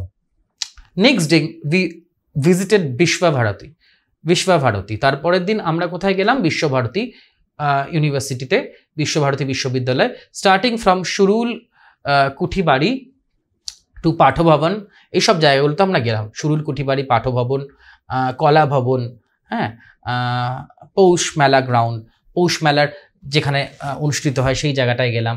উপাসনা গৃহ, সমস্ত কিছু আমরা ঘুরলাম, ঠিক আছে? The buildings where Tagore stayed. তারপর আমরা কোথায় গেলাম? সেই বিল্ডিংয়ে যেখানে টেগোর থাকতেন, রবীন্দ্রনাথ ঠাকুর থাকতেন। The replica of Nobel medallion etcetera. তারপর আমরা নোবেল মেডেল বা নোবেল প্রাইজের একটা রিপ্লেসমেন্ট, নোবেল প্রাইজ তো তোমরা তো জানো নোবেল প্রাইজ চুরি হয়ে, আসল নোবেল প্রাইজ যেটা রবীন্দ্রনাথ ঠাকুর পেয়েছিলেন সেটা চুরি হয়ে গেছে, সেটা আর খুঁজে পাওয়া যায়নি। তো সেই নোবেল প্রাইজের একটা রিপ্লেসমেন্ট বা একেবারে অবিকল হুবহু একই রকম দেখতে একটা নোবেল প্রাইজ রাখা আছে, কিন্তু অরিজিনাল নোবেল প্রাইজ নয়, ঠিক আছে? তো এইগুলো সবই আমরা দেখলাম। এইবারে আমরা লাস্ট প্যারাগ্রাফে চলে আসি। লাস্ট প্যারাগ্রাফে এই যে ট্যুরটা, এই শান্তিনিকেতন ট্যুরটা তোমার মনের উপর কতটা ছাপ ফেলেছে, কতটা প্রভাব ফেলেছে, how much you have enjoyed the tour, that's what you have to write about. Our visit to Shantiniketan was indeed a great enriching and fulfilling experience. আমার এই শান্তিনিকেতনে যাওয়াটা বস্তুতপক্ষে আমাদের পক্ষে একটা সমৃদ্ধকর এবং খুবই সন্তোষজনক একটা অভিজ্ঞতা, যেটা আমাদেরকে সন্তোষ দিয়েছে, ভেতর থেকে আনন্দ দিয়েছে, ভেতর থেকে আমাদেরকে পূর্ণ করেছে, which has filled us from within, okay, এবং ভিতর থেকে সমৃদ্ধ করেছে। আমরা কত কিছু জ্ঞান আরোহণ করতে পেরেছি, প্রচুর, we have acquired a lot of knowledge from Shantiniketan. প্রচুর জিনিস মানে প্রচুর জ্ঞান আরোহণ করে আমরা নিজেদেরকে আরো বেশি সমৃদ্ধ করেছি। হ্যাঁ, গিভ মাই রিগার্ডস, যেটা আমি শিখিয়েছিলাম, দেখো লাস্টে কিন্তু পেরেন্টসকে বলতে হবে, give my regards to your parents, তোমার বাবা মাকে আমার প্রণাম জানিও, টেক কেয়ার, তুমি ভালো থেকো, ঠিক আছে। বলে এবারে বন্ধুর অ্যাড্রেসটা দিয়েছি, আমার নামটাও দিয়েছি, your loving friend Sanjay, city centre Durgapur. হ্যাঁ, অ্যাড্রেসটা দিয়েছি ছোট করি একদম। তোমরা যে কোনো অ্যাড্রেস এখানে, যেখানে যে অ্যাড্রেসটা তোমাদেরকে তখন দেখালাম সেই অ্যাড্রেসটাও লিখতে পারো। তবে একটা অ্যাড্রেস সবসময় প্রিপেয়ার করে রাখবে, যেই অ্যাড্রেসটা বা ঠিকানাটা সম্পূর্ণ আলাদা হবে। হ্যাঁ, তুমি যে অ্যাড্রেস থেকে লিখছো, তুমি ধরো কলকাতা থেকে লিখছো, ধরো তুমি কলকাতায় থাকো, তুমি কলকাতা থেকে লিখছো, তার যেই শহরে সে থাকে সেই শহরটা কিন্তু অন্য শহর হতে হবে, একটু কলকাতা থেকে দূরে হলে ভালো। কেননা সাধারণত মানুষ বেশি দূরত্বের থাকলে চিঠি লেখে, ইনফর্মাল লেটার। শহরের বাইরে, সেটা রাজ্যের বাইরেও হতে পারে, দেশের বাইরেও হতে পারে, তবে অ্যাড্রেসটা কিন্তু ঠিকঠাক লিখতে হবে। Next,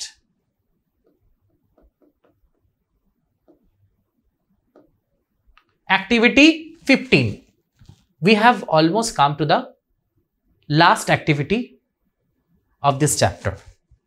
Now write a paragraph in about, paragraph অনুচ্ছেদ রচনা, যেটা তোমরা শিখে এসেছো, in about 70 words, একই শব্দ সংখ্যা কি দেওয়া আছে, 70 words, describing this picture of a village fair, একটি গ্রাম্য মেলা, তার বিবরণ দিয়ে একটা প্যারাগ্রাফ তোমাদেরকে লিখতে হবে 70 শব্দের মধ্যে। Within 70 words you have to give the description, you have to write about the description of a village fair, একটি গ্রামের মেলা। তোমাদের মধ্যে হয়তো অনেকেই গ্রামে থাকো, তারা গ্রামের মেলা দেখেছো। দুর্ভাগ্যক্রমে আমার গ্রামের মেলা দেখার কোনোদিন অভিজ্ঞতা হয়নি, কারণ তবে হ্যাঁ সত্যিই হয়নি। তবে কলকাতাতে বেশ কিছু মেলা দেখেছি, বই মেলাতে তো গেছি, তাছাড়াও আমাদের সুন্দর সুন্দর হস্তশিল্পের মেলা হয়, ঠিক আছে, তারপর সবলা মেলা হয়, তো এগুলো আমি টুকটাক দেখেছি। কিন্তু গ্রামের মেলা দেখার অভিজ্ঞতা, আমার চাক্ষুষ অভিজ্ঞতা বা ব্যক্তিগত অভিজ্ঞতা এখনো অবধি হয়নি। আশা করি তোমাদের মধ্যে অনেকেরই হয়েছে, তোমরা গেছো, শুনেছি খুবই সুন্দর হয়। আমার ইচ্ছা আছে যে কোনোদিন গ্রামের মেলা দেখার, এবং ডেফিনেটলি যাব। তো এখানে গ্রামের মেলা সম্পর্কে লেখা হয়েছে, চলো একটু দেখিনি। যাওয়া হয়তো হয়নি, কিন্তু লিখতে ক্ষতি কি? হ্যাঁ, চলো, আ ভিলেজ ফেয়ার, একটি গ্রামের মেলা। আ ভিলেজ ফেয়ার, প্রথমে কিন্তু আচ্ছা তোমাদের কিন্তু প্যারাগ্রাফ যেটা পয়েন্টস দেওয়া থাকে, এবং পয়েন্টসটাকে ডেভেলপ করতে হয়। তোমরা নিজেদের পয়েন্টসও অ্যাড করতে পারো, তোমরা নিজস্ব কিছু তথ্য চাইলে দিতে পারো, কিন্তু যে তথ্যগুলো দেওয়া থাকে সেগুলোকেই সাধারণত সেন্টেন্স আকারে, সেন্টেন্স ফরম্যাটে লিখতে লিখতে দেখবে শব্দ সংখ্যা ওয়ার্ড লিমিট ক্রস করে গেছে। তো একটা প্যারাগ্রাফের মধ্যে কিন্তু তোমাকে পুরোটা লিখতে হয়। যেমন বাংলাতে তোমাদের 3টে ইন্ট্রোডাকশন, বডি, কনক্লুশন, হ্যাঁ, সূচনা, মূল অংশ, উপসংহার, এটা দিয়ে শেষ করতে হয় প্রবন্ধেতে। ইংরেজিতে কিন্তু সেটা করতে নেই, একটা প্যারাগ্রাফের মধ্যেই পুরোটা লিখে ফেলতে হয়। তুমি কিন্তু 2-3টে প্যারাগ্রাফ ভাগ করে কিন্তু লিখতে পারবে না, একটা প্যারাগ্রাফের মধ্যেই, নির্দিষ্ট একটা প্যারার মধ্যেই পুরোটা লিখে ফেলতে হবে, প্রত্যেকটা পয়েন্টস ওর মধ্যেই লিখতে হবে। আমি একটা ওপেনিং লাইন দিয়েছি, ভিলেজ ফেয়ার নিয়ে লিখতে গেলে, গ্রামের মেলা নিয়ে লিখতে গেলে, গ্রামের মেলাটা কি সেটা 1-2 সেন্টেন্সের মধ্যে বলে ফেলতে হবে। You have to say within 1 or 2 sentences what is a village fair. A village fair is an annual affair of the village. একটি গ্রামের বার্ষিক একটি কার্য হচ্ছে, বার্ষিক অনুষ্ঠান হচ্ছে। তোমরা এখানে অ্যাফেয়ারের জায়গায় ফেস্টিভ্যালও বলতে পারো, কি কেননা গ্রাম, তোমরা মেলাকেও কিন্তু আজকাল ফেস্টিভ্যাল হিসেবেই ধরছে অনেকে। মেলাও কিন্তু এক ধরনের উৎসবের অঙ্গ, তাই মেলাকে অনেকে ফেস্টিভ্যাল বলছে। তো আমি এখানে অ্যাফেয়ার ওয়ার্ডটাকে কেটে ফেস্টিভ্যাল লিখলাম। আ village fair is an annual festival of the village, গ্রামের একটি বার্ষিক উৎসব। ইট is a small collection of various items. গ্রামে এই উৎসবে কি হয়, ছোট ছোট ছোট ছোট জিনিসের সংগ্রহ, অনেক ধরনের জিনিস, প্রচুর ধরনের জিনিস এখানে বিক্রি করা হয় গ্রামের মেলায়। It is usually held once a year in an open area. সাধারণত বছরে একবার একটা ফাঁকা জায়গায়, ওপেন এরিয়া বলতে একদম মুক্ত এলাকা, যেখানে ধরো কোনো অডিটোরিয়াম বা কোনো স্টেডিয়ামে নয়, একদম মুক্ত এলাকায় জিনিসটা অনুষ্ঠিত হয়। This fair is held in an open area or under a big tree, বা একটা বিশাল বড় বট গাছ, তার চারপাশে, তার নিচে, তার চারপাশে এই মেলা অনুষ্ঠিত হয়। ইট লাস্টস ফর 2 weeks, 2 সপ্তাহ থাকে এই মেলা ডিউরেশন, বা এই মেলা চলে হচ্ছে 2 সপ্তাহের জন্য। So every villager can enjoy this short period by visiting the fair. যে কোনো গ্রামবাসী, প্রত্যেক গ্রামবাসী, যে কোনো না, প্রত্যেক, এভরি মানে হচ্ছে প্রত্যেক, every villager can enjoy this short period by visiting the fair. এই গ্রামের প্রত্যেকটা অধিবাসী তারা এই 2 সপ্তাহ পুরো চুটিয়ে আনন্দ করে, এই উৎসবের অংশ হয়ে যায়, এবং এই উৎসবে সামিল হওয়াটা তাদের জীবনের একটা অন্যতম আঙ্গিক নিয়ে আসে। দেয়ার আর মেনি স্টলস। আচ্ছা, এইবারে হচ্ছে, এত কথা তো আমি বললাম, এইবারে হচ্ছে কি কি জিনিস বিক্রি হয়, এটা তো বলতেই হবে। গ্রামের মেলায় কি কি জিনিস বিক্রি হয়, যেমন বইমেলায় সবাই বই কিনতে যায়। আজকাল আবার বইমেলায় বইয়ের সাথে সাথে আরও কয়েকটা জিনিস অ্যাড হয়েছে, সেটা হচ্ছে খুব সুন্দর সুন্দর হস্তশিল্পের জিনিস বিক্রি হয়, ঠিক আছে, ভালো ভালো পোস্টার, হাতে আঁকা ছবি, হ্যাঁ, ছোট ছোট বুক মার্কার, আরও কাপ, হ্যাঁ, আরও অনেক জিনিস, ছোট ছোট হাতে তৈরি গয়না, বা আরও অনেক জিনিস বিক্রি হয়। তাছাড়া ভালো ভালো ফুড স্টলও হয়, সব রকমই। বইমেলা কিন্তু শুধুমাত্র বইয়ের মধ্যেই এখন সমৃদ্ধ বা সীমাবদ্ধ নেই, তার সঙ্গে সঙ্গে আরও অনেক জিনিস, যেটা বাংলার পুরো বাংলার শিল্প সম্ভার বা শিল্প জগৎ, সেটার পুরো নিদর্শন কিন্তু আমরা বইমেলায় পাই। এত সুন্দরভাবে পশ্চিমবঙ্গ সরকার বইমেলাকে এখন উপস্থাপন করেন। চলো, there are many stalls selling various goods such as balls. ভালো ভালো জিনিস, যেমন বল বিক্রি করা হচ্ছে, টয়েস, খেলনা, ইউটেন্সিল মানে বাসনপত্র, balloon and other household items, এবং বাড়িতে ব্যবহারের জন্য অন্যান্য জিনিসপত্র, অনেক কিছুই পাওয়া যায় সেখানে কিনতে। There are large number of sweetmeat stalls, ঠিক আছে, এবং তার সাথে সাথে অনেকগুলো মিষ্টির দোকানও হয়। তোমরা জানো গ্রামের, এটা কিন্তু শুধুমাত্র গ্রামের মেলার ক্ষেত্রে সীমাবদ্ধ নয়, আমাদের এখানেও অনেক মেলা হয় যেখানে এই সব মিষ্টির দোকান দেওয়া হয়। কেননা মিষ্টি কিন্তু ভারতীয় তথা বাঙালি সংস্কৃতির বা ভারতীয় তথা বাংলার খাদ্যাভাসের একটা বিশেষ অঙ্গ। ডেজার্ট বা মিষ্টির আইটেম ছাড়া কিন্তু আমাদের কোনো মিল কমপ্লিট হয় না, পূর্ণ হয় না। চাটনি, পায়েস থেকে শুরু করে যে কোনো মূল খাবারের শেষে আমরা কি কিন্তু একটু মিষ্টি আইটেম আমরা খেয়ে থাকি। তো এখানে কি কি মিষ্টি আইটেম থাকে, যেমন কটন ক্যান্ডি, তোমরা দেখেছো কিনা, কটন ক্যান্ডি হয়তো দেখে থাকবে, যেটাকে আমরা বলি বুড়ির মাথার পাকা চুল, গোলাপি রঙের জিনিসটা হয়, ঠিক আছে। জিলিপি, বরফি, ঠিক আছে। তাছাড়াও আরও অনেক কিছু হয়, গজা হয়, তোমরা সমস্ত কিছু অ্যাড করে দিতে পারো চাইলে। আমি 2-1টা লিখেছি, তোমরা এগুলো অ্যাড করতে পারো, যেমন গজা, হ্যাঁ, তার সঙ্গে নিমকি, আরও অনেক কিছু। নিমকি যদিও মিষ্টি আইটেম না, কিন্তু বাদাম ভাজা, তারপরে ধরো ঝালমুড়ি, ফুচকা, এরকম আরও অনেক জিনিস বিক্রি হয়, সেগুলো তোমরা অ্যাড করতে পারো। এখন আজকাল তো মোমো, বিরিয়ানি ইত্যাদিও মাঝে মাঝে ব্যবহার, মানে অনেক সময় সোল্ড হচ্ছে, যদিও জানি না আমি বা গ্রামের মেলায় সেটা কতটা সেল হয়, তবে এই জিনিসগুলো ডেফিনেটলি গ্রামের মেলার অন্যতম আকর্ষণ। মিষ্টির দোকান। The fair is incomplete without such things as this. আচ্ছা, এই জিনিসগুলি ছাড়া কিন্তু গ্রামের মেলা পুরোপুরি অসম্পূর্ণ। কি? টয় ট্রেন রাইডিং, হ্যাঁ, টয় ট্রেন থাকে সেখানে, খেলনা, যেটা ট্রেনে করে খেলনা ট্রেন, সেটা বাচ্চারা চড়ে, অনেক সময় বড়রাও চড়ে। মেরি গো রাউন্ড, যেমন হচ্ছে নাগরদোলা, এইসব জিনিসগুলো, এই সমস্ত রাইডগুলো থাকে, রাইডগুলোতে চড়তে অনেকেই ভালোবাসে। It is a day of fun and enjoyment for people of all age groups and community. আচ্ছা, একটা গ্রামের মেলা কিন্তু শুধুমাত্র সংস্কৃতিকে প্রতিফলিত করে না, একটা গ্রামের মেলায় কিন্তু সমস্ত বয়সের, সমস্ত ধর্মের, সমস্ত জাতের, সমস্ত লিঙ্গের, সমস্ত বর্ণের, সমস্ত কিছু নির্বিশেষে মানুষ এসে একত্রিত হয়। So it is like picture of unity, এটা একটা ঐক্যের চিত্র।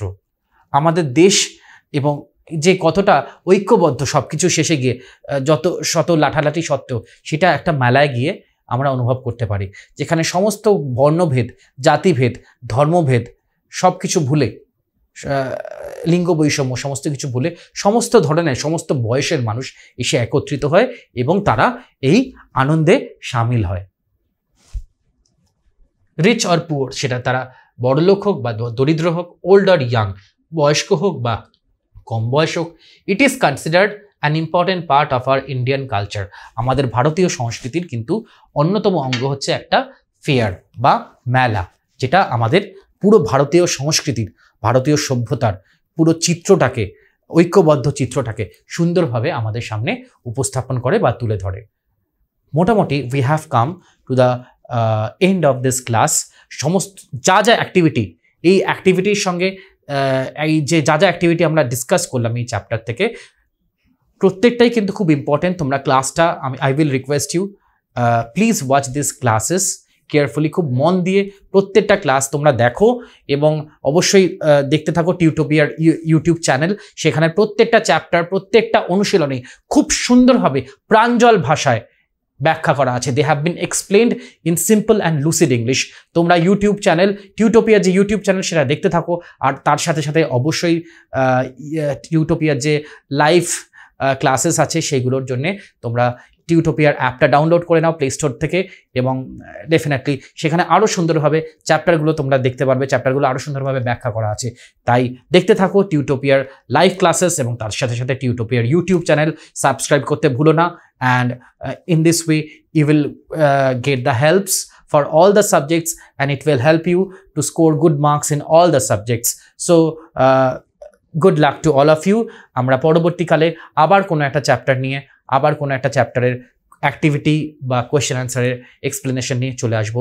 ভালো থেকো, টেক কেয়ার, বাই।